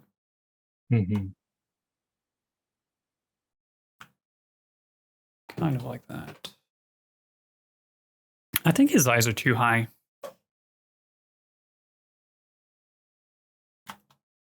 Yeah, Yeah, I see it yeah, now. yeah. I know, right? There's something about the. There's just something about the height of the eyes, and it feels like the. This is kind of drooping down a little bit more than Hmm. what I Yeah, currently he have. does. It almost kind of looks like he's like permanently sad. Yeah, yeah, yeah. I know, I I've know. always seen it like that, like where he it just Yeah, kind yeah, of like he's like he has like a chip on his shoulder kind of look. yeah. That's kind of Mhm. the roles that he plays too. So Yeah. I haven't seen him in a lot of very happy roles.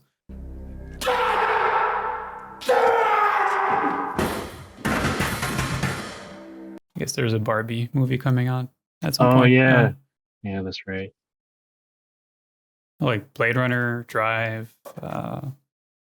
Great What Man. else? Oh, what did you think of that movie? I didn't see that. Did Oh you no. do you recommend it? Uh, I'm not sure I would recommend it. No, I mean, It's a different uh, role. yeah. Okay, this is a bit of a rabbit hole for me. Okay, but like, Yeah. I'm starting to feel more and more detached from. I feel like most people when it comes to movies, like had you seen Gray Man, it probably would have led to a very interesting discussion. But I thought it was terrible. Like I think it's a terrible movie. Mm, It's okay. like it's a Netflix movie, Yeah. and at this point, I have no more faith in any Netflix movies. Like they Oh do good shows. wow. I don't like. There was Annihilation that was pretty good. Although that wasn't a Netflix movie. Although I think they had a part in financing of it, but that was pretty good. But like in general, I just don't know about a good Netflix movies. Really, like they're just always Interesting. kind of kind of meh. Do you feel Um, like they're just trying to hit all the check boxes as what makes a good movie, but yet you feel like there isn't any sort of soul in that movie? Is that what it is? I don't know. For me, it just always feels like they're just not spending enough time on like writing a really strong script. Usually, Yeah. like they have really big budget, great actors. Um, my headset's just disconnected. Give me a second. You were saying big budget, but the story is lacking. Yeah, it just feels like uh, someone wrote that script in a hurry and never really kind of took the time to really kind of do a few passes on top of it to make sure that it was great. Like my impression of Netflix movies is that they're simply yeah, like they try to, shovel some of those out as quick as they can as opposed to try to be like, okay, let's make like a great movie and let's really spend time to like get like a really Hmm. great script and stuff like that. It's just always kind of rushed. Like I don't know. I mean, I guess I'd have to see the movie, but I just feels like often like I look at a movie like Gray Man, I'm like this movie is really terrible. Like I had to shut it down after like 45 minutes, Oh and then I wow. kind of go online and like people are like, oh, this movie's so great and stuff, and I'm like, have we seen the same movie? Like like like I can name a lot of great movies, and I wouldn't Yeah, put yeah, Gray Man anywhere yeah. in there. Well, that's actually a good question. What's a recent good movie that you've actually watched? Well, okay. This will probably also go against a lot of people's opinions, but No worries. Yeah, I mean, I'm uh, curious.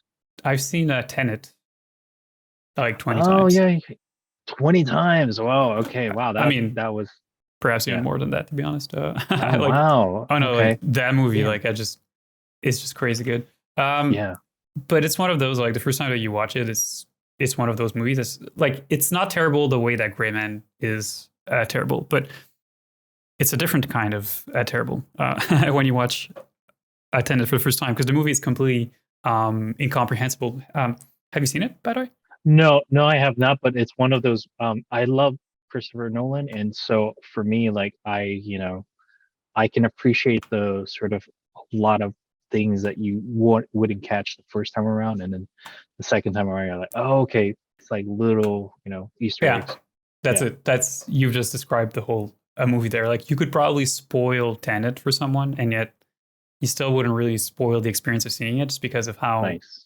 kind of complex and crazy it sort of is. So like the first Yeah, time I saw it, I thought it was really like I didn't think it was bad, but I was so confused I didn't really know what to think about it. And then I just kind of let it rest for like a few weeks, and I came back and I watched it a second time, and then I was still confused. And then a few days it later, was I just watched it. like it didn't solve anything. I need to read. Yeah, exactly. And then I Yeah. watched it a third time, and then the third time I was like, oh, I get it now, Uh, Oh, and then like seeing it like from number 3 to like 20 was just always kind of discovering new things and being just like completely in like awe about how this movie even exists. And interesting. because like the thing about Tenet, okay, is like if you watch it, you'll see that like um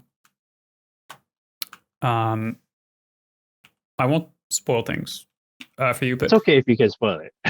It's okay. I will still watch it. I think it's I know a little bit about it. It's like it's about time travel in some way, something. yeah, that's a safe way to put it. Yeah. Yeah, it's kind of time travel kind of thing, but not the Yeah. kind of way that you use in most movies. But um, the thing is, what was it? Yeah, okay. So it's kind of time travel. So I guess I'll say something that doesn't really spoil too much, but maybe just very slightly. But um, I mean, you've seen time travel stuff where, like, Yeah. because of time travel, someone goes in the past and then they're there, so there's two versions of them somewhere, right? Hmm. Yeah. Um, so there's a lot of time travel back and forth within the movie, and usually in those kind of movies, like you start to think about, okay, like, but if he was there at that moment, then he couldn't not have been somewhere else. Like you kind of like most movies, the moment that you start to actually think about where people were in time in relation to someone else, or just Hmm. where they were some like and how they got somewhere else. Like most movies start to kind of fall apart a little bit. You're like, okay, there's clearly some time fuckery that's kind of going Inconsistency. on here. Yeah. Yeah. There's none of that within Tenet. Hmm. Like Really? everything, like and that's why that movie was so good for me. Is because the deeper you dig, it Oh, always holds up. he's basically mapped it so well that every aspect where Yes, you try to exactly. look back and you're like, Yeah, okay, yeah, if yeah, this happened, then this it does happen, and you're like, okay, yeah, yeah. he's really good at storytelling. I mean, I would say I'm not surprised at all. I mean, like I think even the way you're describing it reminds me of like his first film, the one with Guy Is Pearce. that Is that- a memento there? yeah, right, where it was That like was good. kind of like backwards or something. Yeah. Yeah, Movie yeah, starts with the end and finishes with the yeah, beginning, exactly. and Yeah. that's when it all makes sense. Yeah. Oh, that was a Hmm. pretty good one too. Yeah. Yeah. Wow. Yeah. Memento was pretty good. Um, yeah. So that's an example of a movie that I've seen recently that I've really liked. Hmm. How about you? Yeah. Let me think. I mean, I've been mostly I do a lot more listening than watching, just Okay. because like I just I think it's just um if it's like movies that require a lot of focus, then it's like then I have to sort of um try to pay attention to. But like I'm trying to think as far as like the last movie I've watched that was really interesting. gonna take me a while. I think I've been sort of like listening to a lot more sort of like documentaries. It sounds pretty boring, but like I think sometimes like it's just kind of interesting to hear as far as like specific topics. Like for example, I know they were like they had these like sort of like um it's sort of like behind the scenes of movies where they sort of talk about like the process of what they have to do in order to sort of get a movie made, and and what kind of I guess what was the process. I think it was like a Netflix series called The Movies That Makes Us. Oh yeah, I think. Okay, yeah. Um, Yeah. So they talked about it's a multi-episode it's thing. multi episodes, so they talk about different movies, and so let me try to think of a specific one. I think so they were talking about Forrest Gump, right? So Forrest Gump was like, something that started out as a book, and and I guess like one of the sort of people that works with Steven, I don't know if it's Steven Spielberg. No, it's Rob Zemeckis. Her job was to just breathe through, sort of like, find the next project.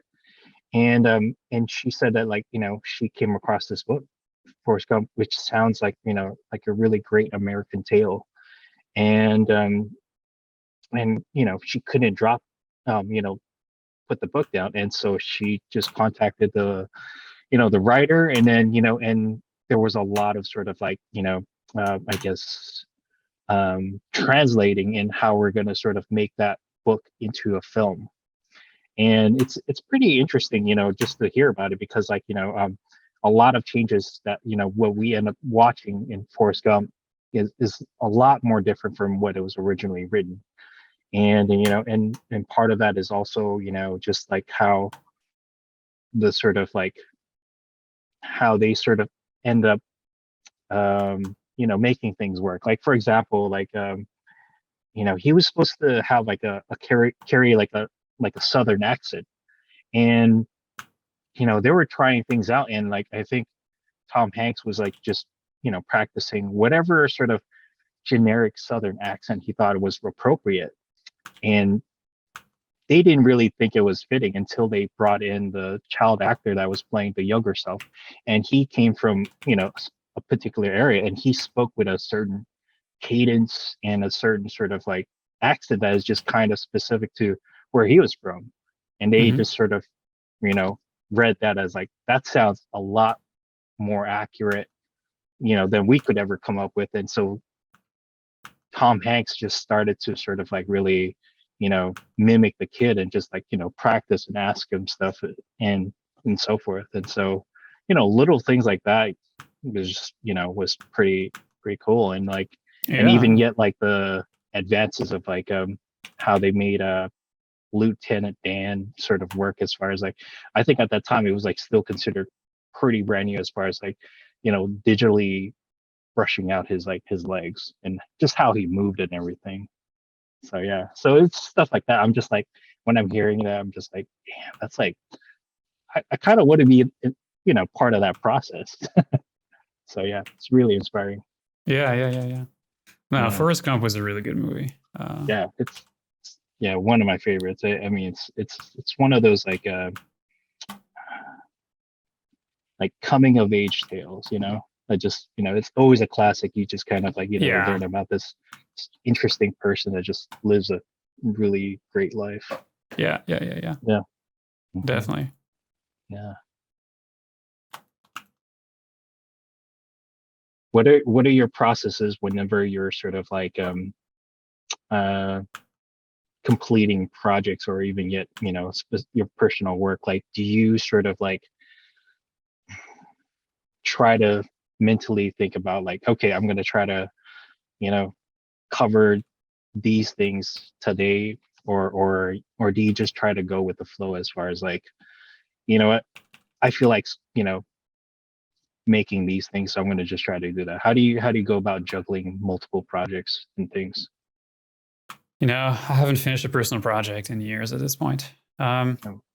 The only thing I tend to finish is like are like small projects like busts and stuff like that. I have tendency to Hmm. get myself into trouble and to start like way bigger projects than I should when I know that there's already quite a lot of them that I wanted to finish and that I just never get back to. Like, yeah, I don't know. I'm not very good at completing personal projects. I'm afraid. So yeah, no, that's been a bit of a struggle of mine lately, to Mm. be honest. Um, yeah, I mean, part of it's because I'm not really looking for jobs anymore. So it's like, well, if I don't finish this personal project, it's not like it's never going to matter. It's not like I need new portfolio pieces. Hmm. Although I really should do more portfolio pieces because the ones that I have been there for like quite a long time. But Mm. I don't know, like completing personal projects is something that's very, very hard. It's like a luxury.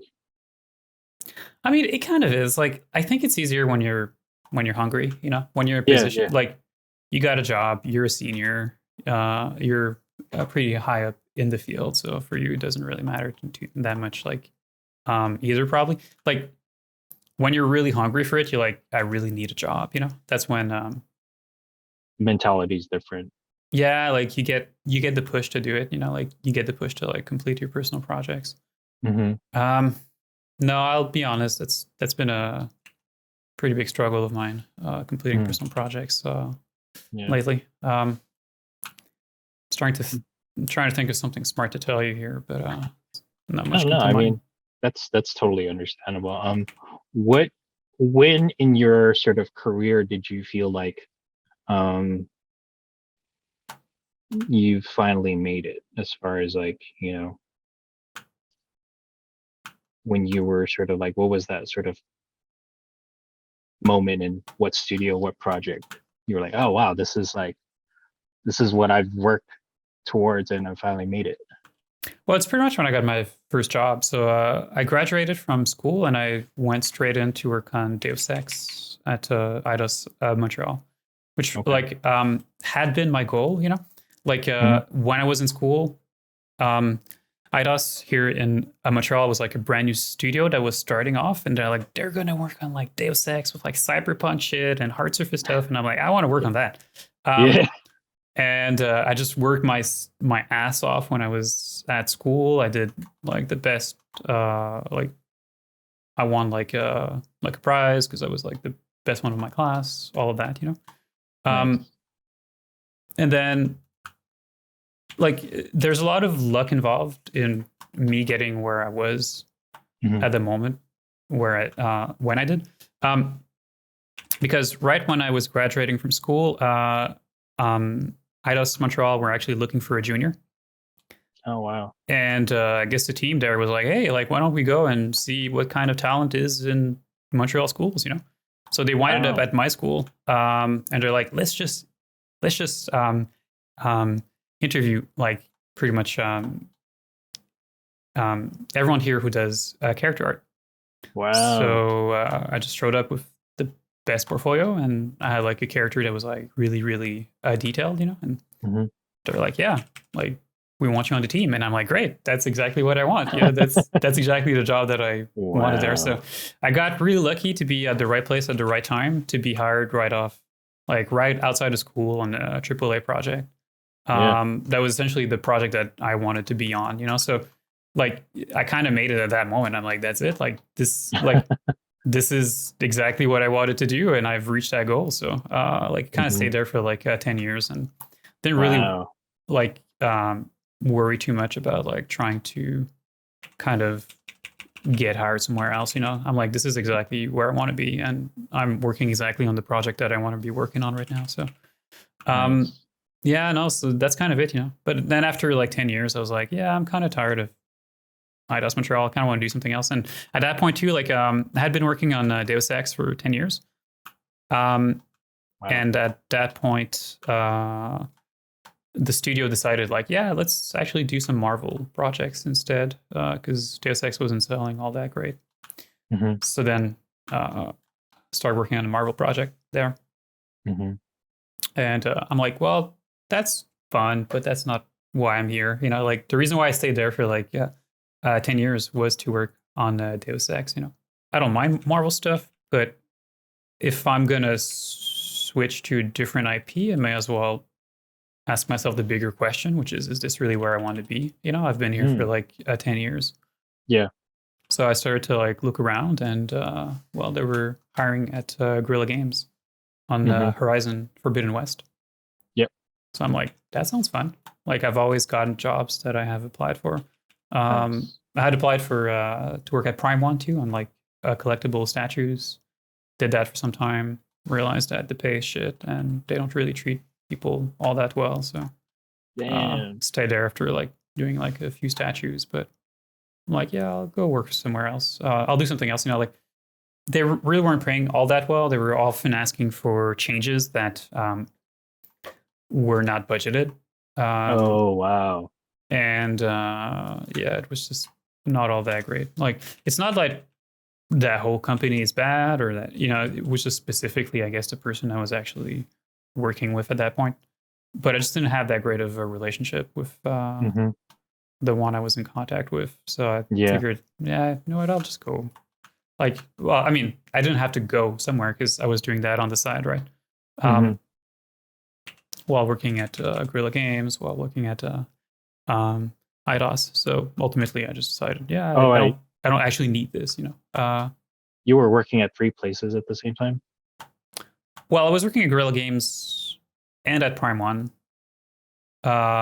And you know, after I had worked at IDOS Montreal, and for, like Okay. I was doing Prime One stuff while I was working within a studio, but I wasn't working for Okay. two studios at the same time. Oh, Um, okay. That was uh, your sort of your freelance gig. yeah, kind of. Although Prime One. I was also teaching on the side, so I guess I was actually doing three Oh jobs at the wow. same time. That's crazy. Yeah, so I guess I've been doing a lot of stuff there. How do I've been you quite how busy. do you manage to, I guess, juggle all that without sort of like, I mean, burning out? Well, I did burn out. Oh, Uh, okay. that's So, actually what happened. Yeah, that's what so happened. okay. Yeah. That's Okay. why I left Dang. Guerrilla Games. In fact, I kind of did a bit of a Yeah. burnout. I mean, it's not specifically because I had like when I was working at Guerrilla Games, I had stopped to teach because I was teaching in back in Montreal. Hmm. Um, so when I left to go to Europe, I wasn't teaching in Montreal. You know, um, Yeah. so it's not that I burned out because I was doing too many jobs. It's just I burned out because of the stress of working within studios and working Oh, on okay. big IPs and Yeah. whole bunch of kind of other stuff related to that. So that's kind of why I did a burnout. But I'm a workaholic. I have a tendency to just take on too much work, you know. Hmm. Um, so that's kind of my bigger problem is that I when I start working, sometimes I just don't know when to stop, and it just leads to overwork Mm. on a regular basis. Yeah. And it's hard to manage that. Understandable. Yeah. How about you? Do you have any Um, specific history as far as mental health and work is concerned? yeah.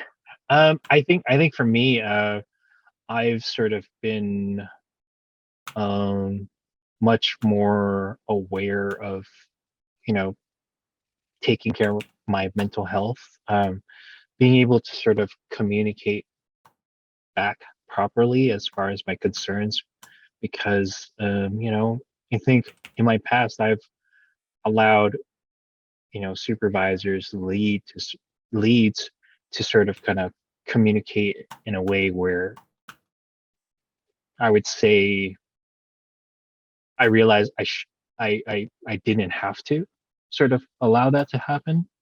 Okay. And so, you know, it's sort of allowed me to have a better mindset and outlook as far as like, you know, how to have better control in terms of like, you know, situations that often would seem toxic. You know, it's like that can happen and that will happen, but how I deal with it can change. Hmm. And so I've sort of like just learned how to really be brave about things and just kind of communicate like, hey, I was asking specific questions as far as how to you know about the task that I was given, and the lead felt like you know I shouldn't be asking that kind of question, and I was just like thinking, well, I don't know. I mean, like, I don't try to claim that I know everything, but I feel like, it's necessary for me to ask questions because I want to, do this Absolutely. properly. Of Yeah. course, yeah. And so it becomes more of a sort of like an issue where they start to say, well, you should know better, or you shouldn't be asking this question being in your position. So I just kind of like, and I think then the sort of like, um, the more sort of toxic sort of communication comes about. And I remember just having to sort of tell the HR, and then and she says like, yeah, that's I totally understand, and and maybe you should tell him this. And so I ended up saying that, like, moving forward, I told him that, like, hey, I understand that, like, um you want me to get this done at a certain time or whatever, and I need to know as far as, like, how to do certain things, or even, yeah, just having questions. But the way you're talking to me adds more stress to me. It's Yeah. it's causing me to make mistakes, and it's because I'm sort of rushing it, and I'm sort of really not being careful about these things, and so ultimately it's counterproductive. Was that So within that a was video game studio or was that within an outsourcing studio? that was within a video game studio, and Okay. and that was like just something that, like, I would say it took me a long time to sort of be able to have the courage to kind of speak up, because, like, most of the time you just sort of like, and it happened in my past, which is I just take it because you don't want to get fired, but at the same time you just kind of like look at it as, well, everybody has to just go through this process, and my situation isn't unique. No, So yeah. that really sucks. I mean, asking questions is normal, obviously. Like Yeah. I ask I ask all the questions usually. I'm like, I want to know things because it does help me to Yeah. create a, better work. And sometimes, yeah, that's such a bad way to be a lead, Just like shut up and do the work the way that I've said it. It's like that's so terrible. It's like, Yeah. yeah, I mean, that's not but cool. yeah, but that's kind of like, it's just it's unfortunate enough. I mean, it's found in, like, multiple places, and it's just, I think, and that's why I would say, like, for me, as far as you know gaining sort of that courage to sort of speak up, is it's something that, like, I don't think everybody is aware that they have that ability to, Hmm. and I think that itself is very sort of very much something that I've had to sort of learn. And I think also it's kind of scary, because, like, even if you speak up, there is a chance that, like, it will backfire. So that's part of the risk too, speaking up, as far as, like, and I think I did it just because, like, I just didn't want to be treated that way. Yeah, yeah, yeah, yeah. No, I Yeah. mean, I think you did the right thing, It's like, how can you create a better product if you're not willing to talk and to, like you have to talk about things, you have to debate things, Yeah. people have to like ask questions Hmm. ultimately so that you can figure out what is Yeah. the better approaches to things, right? It's like Yeah. if people are not actually questioning things, then how can we make things better? Yeah. Um, no, like I wouldn't be able to work with someone like that, like fortunately, Yeah. there's quite a lot of bad bosses there. Yeah. Um, Yeah. So yeah, I mean, especially when I like what you want is to create a really good work, right? It's like if you mhm, ask questions because you take to heart the idea that you want to do some good work, yeah. um, that's usually how it goes. Hmm. Yeah, absolutely. And having someone just shutting you down like that, Yeah. I mean, it's weird. I feel like that sort of that kind of behavior possibly is trickles down as far as like, I could imagine, the art director just kind of passing that sort of same energy, and the sort of the lead that I was working with just kind of, all right, this is how we're gonna go about things. it's possible, but a good Yeah. lead should be able to shield the team from that, right? Yeah, It's that's like a that's a good point. if as a lead you are transmitting that particular energy to your team members, then you're not doing your job as a lead, Like, Hmm. uh, Yep. and the higher you go, it's normal that the higher you go, that kind of the more shit you have to put up. Hmm. Which isn't to say that necessarily that particular art director was, justified or something else if that's what was going on there. But as a lead, like you have a responsibility to your team members to project some type of mentality that helps them to do the best work that they can. And if you're just, absorbing the anger of someone else and you're projecting it on your team, that's not cool, man. Like, Yeah. Yeah, absolutely. yeah, the better known that you personally are, the better is your portfolio, the higher you go, the more Hmm. leverage you have usually, and like also kind of choosing jobs that really do satisfy you and being places that you really want to be as opposed to be somewhere because you have to be there because you got Yeah. to put food on the table. When you're starting out, you kind of um take on whatever is available. So you're, willing to sort of just like, Yeah. take small projects, contract roles and stuff like that. And Yeah. and those comes with, good sides and bad sides of things, and and even practices as well. So You just never really know, when you start off, it's like, well, I need a job. yeah, Um, yeah. yeah. What is your I guess, do you have a projection as far as where you would like to be as, in your career? Where do you want to take as far as like, what your skill set brings, or like, do you think about that? Um, I mean, I think about what comes after what I'm doing right now. I do think about that all of the time. Hmm. Because like right now so I don't work for video game studios now. I've kind of I'm fortunate enough that Hmm. my business is running well enough that I'm able to live off that. Hmm. So I do that full time now. I do YouTube full time. I do teaching full time. That's pretty much all I do now. So I'm in a very fortunate spot to be able to do these things full time, live off of that. But it also means Nice. that, um, well, the question is, okay, so you know, I've achieved the goal there, which is to reach, to be financially independent, to Hmm. live off of my company, and I've reached Yep. that. So now Hmm. I'm kind of also thinking like, so what comes next? you know, and I don't know what comes next.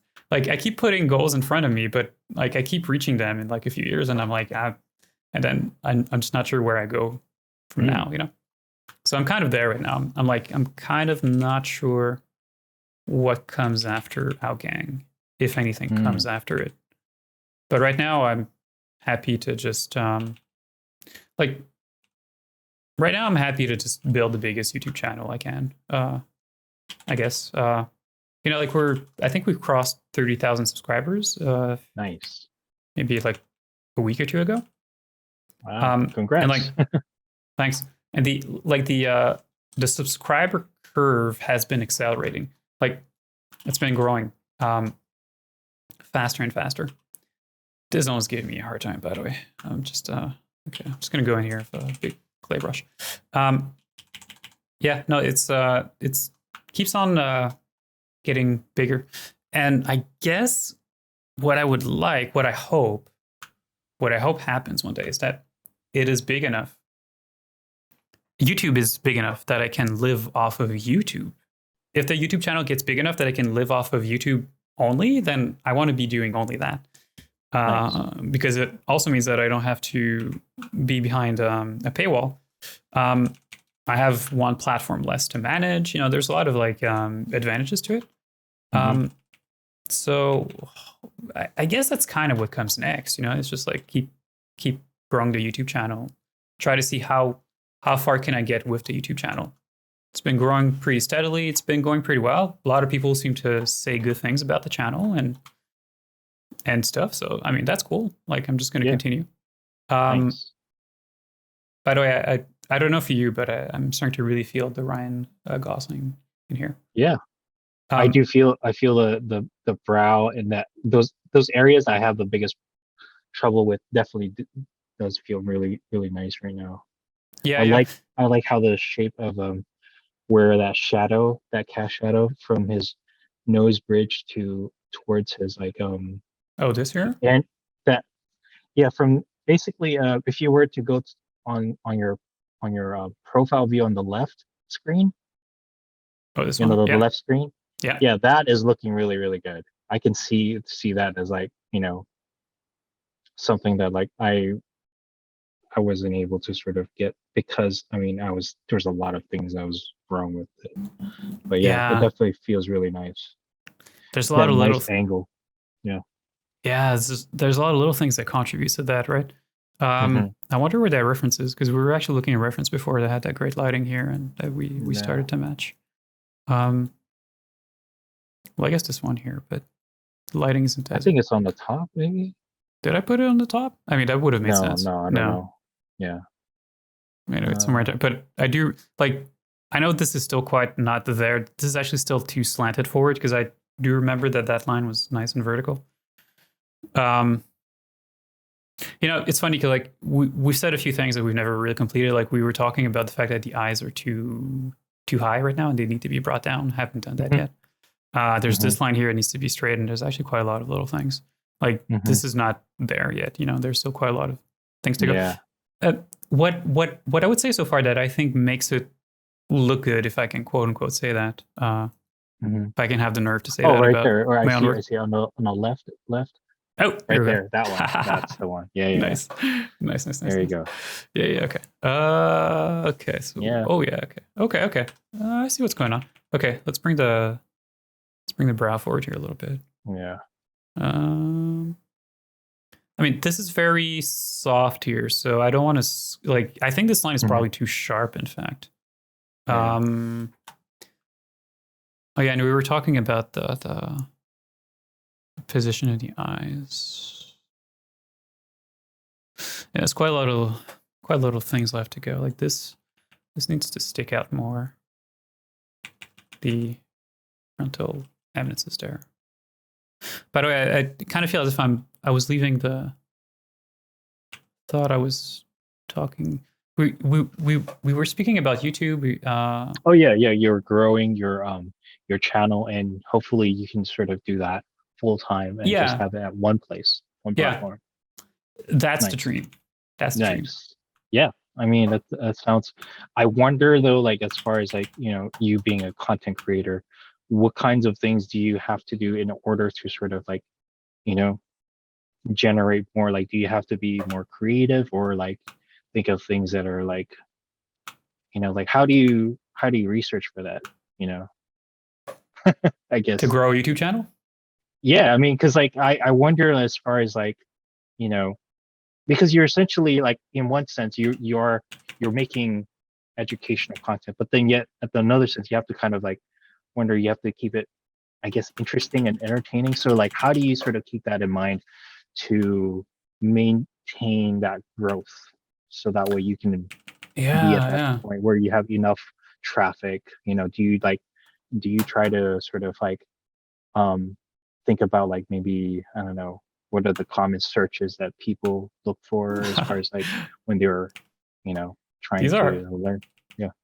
these are serious questions. Yeah, I mean That's I good. That's wonder good. because No, like no, that's cool. That's cool. Yeah. yeah I think about that because like you know I mean I have thought about being a content creator, but I was just like thinking that's so much work. I mean not only do you have to do all the sort of the production, but then you have to like make it interesting, like, and then like you can't really gauge how your audience is going to take it based on, you have to see it by views, but also, you know, the sort of Yeah. the interactions. And so like that's a lot of numbers to deal with. I mean, like, I'm just trying to Yeah. scout a likeness. Gotcha. I don't have all that, you know, that sort of mental capacity to carry that. Yeah. Well, So the great thing about YouTube is that it gives you a lot of stats. So you okay. have a lot of stats to kind of look at and ponder and be like, okay, is this, um, am I making progress on these key statistics that somehow I've defined were important? I've actually on that particular topic, like I've spoken to. I was actually very fortunate not too long ago that I got contacted. I'm not going to say whom, but I got contacted by this guy who was he was an ex YouTube manager, and he had helped a lot of channels grow to like 25 million subscribers and stuff like that. Um, he had contacted me, and he's like, "Hey, I can give you a few tips on how to help you grow a YouTube channel and tell you what's important, what's not important." Hmm. And my reaction was like, "You've grown, you've helped channels grow to like 25 million." And at that point, I had about 25,000 members on my Hmm. channel. And I'm like, why are you even contacting? Like, this makes no sense. This has to be like a scam or something like that. Like why Yeah. would you even Very think of me? Like, random person just out of nowhere. yeah, I'm just Yeah. a random YouTuber with 25,000 subscribers, and here you are, Hmm. and you've helped manage like channels up to like 25 million There's a and catch stuff like to that. it. There's a catch there. Like, either you are impersonating someone else, or you're gonna try to sell me something. Yeah. There's something going on here. Transactions. Yeah. Yeah, but then I'm like, at the same time, I'm like, yeah, what the hell, like I may as well have a conversation. Like, Yeah. there's nothing wrong with that. So I figured, like, yeah, let's just have a conversation. And turns out the guy was actually legit. And I know he was legit because his face was in those videos. It's like that's me. Yeah, it's like, oh, that's you in a video receiving a gift Lamborghini from someone on this particular Wow. channel. Hey. Yeah. Like, I've sort of like, at some point I'm like, so what did you That's with like the Lamborghini? He's like, oh, I sold it because it was spending more time in the shop than actually being driven, because that's what happens with those kind wow. of cars. Wow. But this is starting to be pretty straight here. Kind of looking at it, but it still is too sharp.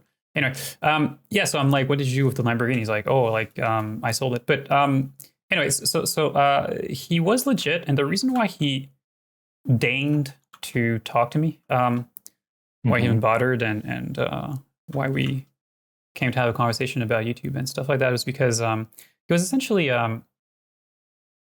he decided to leave YouTube as a manager because I guess he just got tired of receiving cars and shit.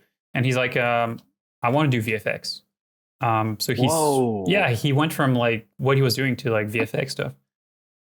And that's how he came across my channel. And turns out he's like a regular viewer of my channel. Um, Wow. yeah, so it turns out that he actually switched over to VFX, and he was actually having quite a lot of fun. And I mean, I guess when you're in that situation, like, you already have enough money that you're like, I'll just do something I want to do, right? Like, as opposed to do something for like cash Yeah. and stuff. Yeah. I guess Yeah. that's the Yeah. reason. So that's how he did the veer over to VFX, and he is a listener of the channel because I guess he considers I produce good content, which Nice. I do appreciate that. Thank you. But so that's the reason. Yeah. So essentially, he gave me a bunch of tips.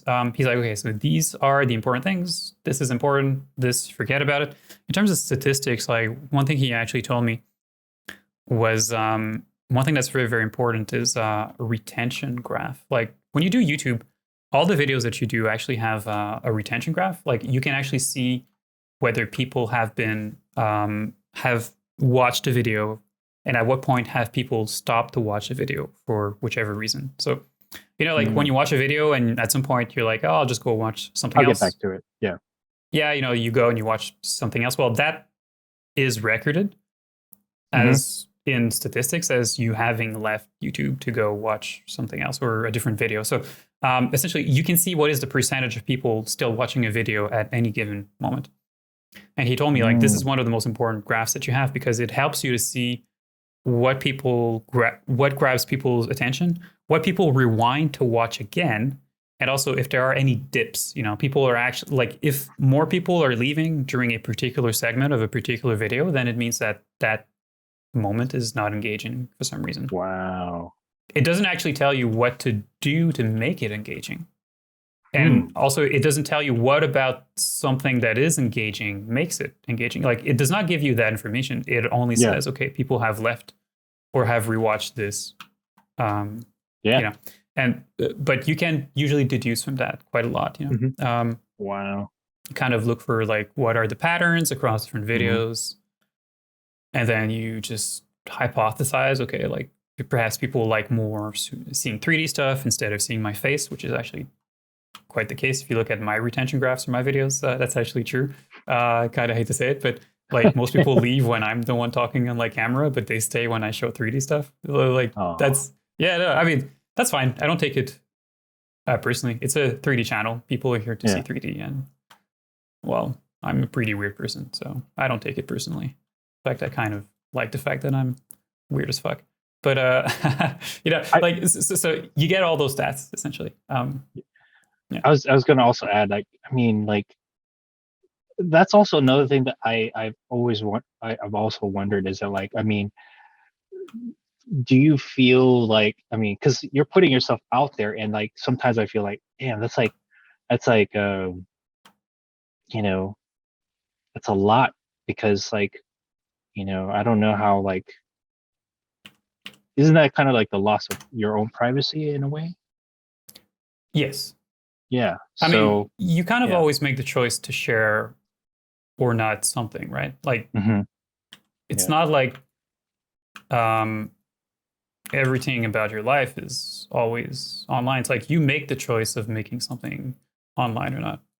Hmm. But I've kind of learned that. I mean, or discovered perhaps. I'm an open book. I actually don't really mind. I mean, there are things that I obviously don't talk about. That I Hmm. do keep for myself. I do have my private garden, so to speak. Hmm. Um, Yeah. but at the same time, I mean, I do share quite a lot because I just find that I just don't mind it really. I'm like, and I like to share things that I think makes me look like a human being to people, as weird as that sounds. No, that Um, makes sense. Yeah. Yeah. so yeah, I mean, you lose privacy as much as you want to lose privacy, really. Hmm. Because ultimately you're always the one making the choice to publish Yeah. something or not, right? So yeah, It's only limited to how much you're willing to share. yeah, pretty much. Yeah. Okay, that makes sense. Yeah.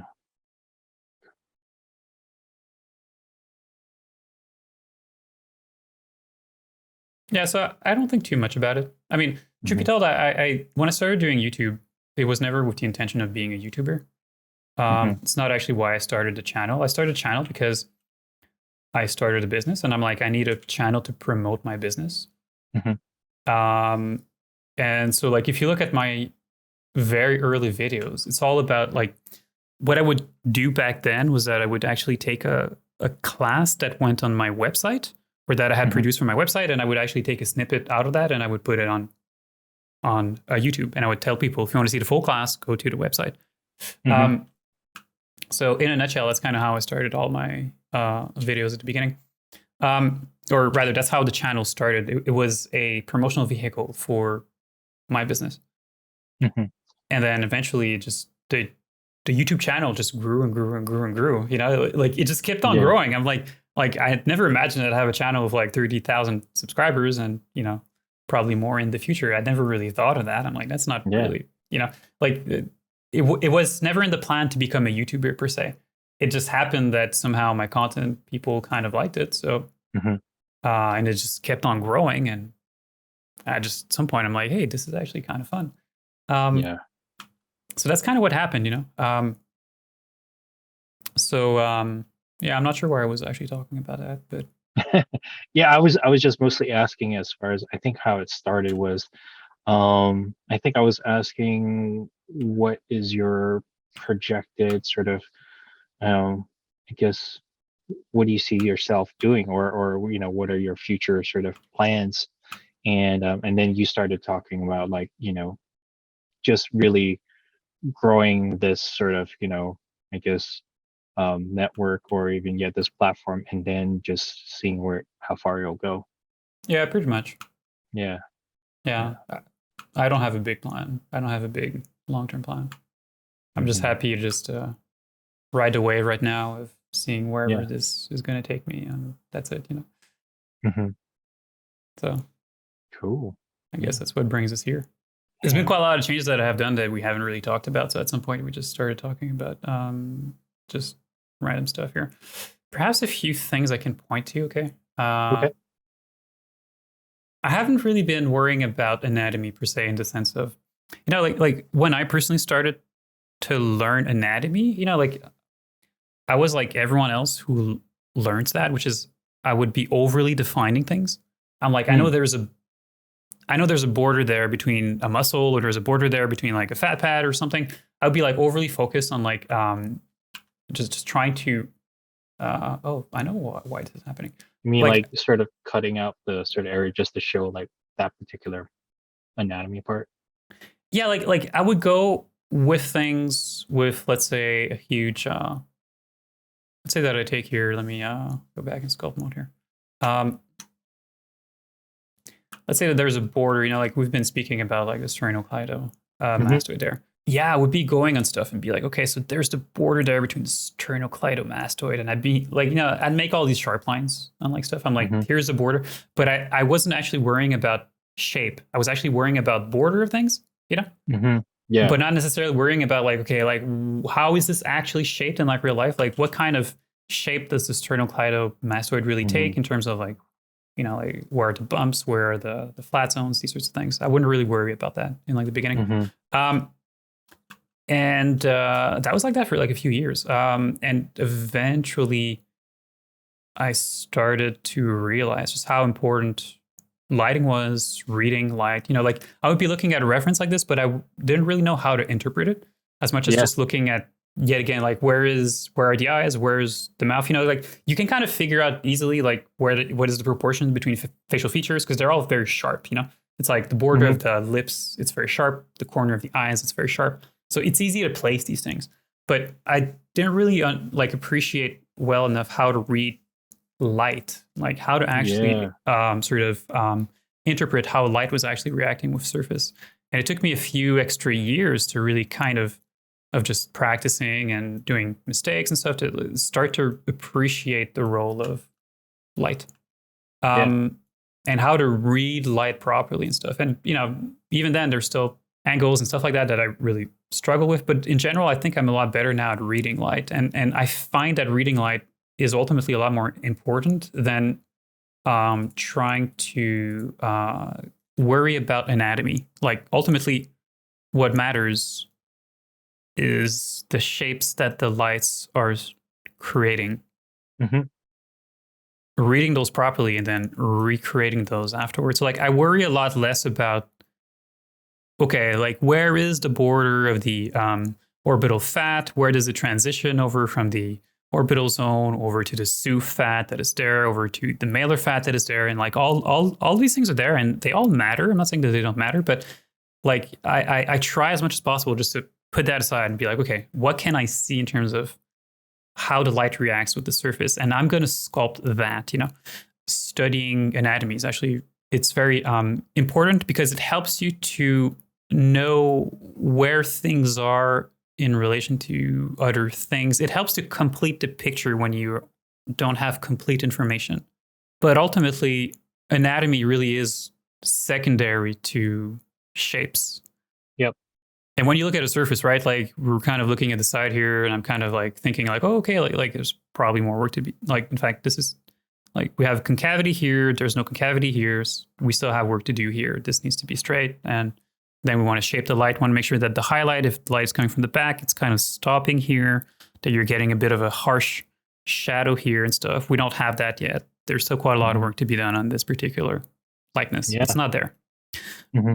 But by worrying at least about always kind of shaping the light, you always get closer and closer.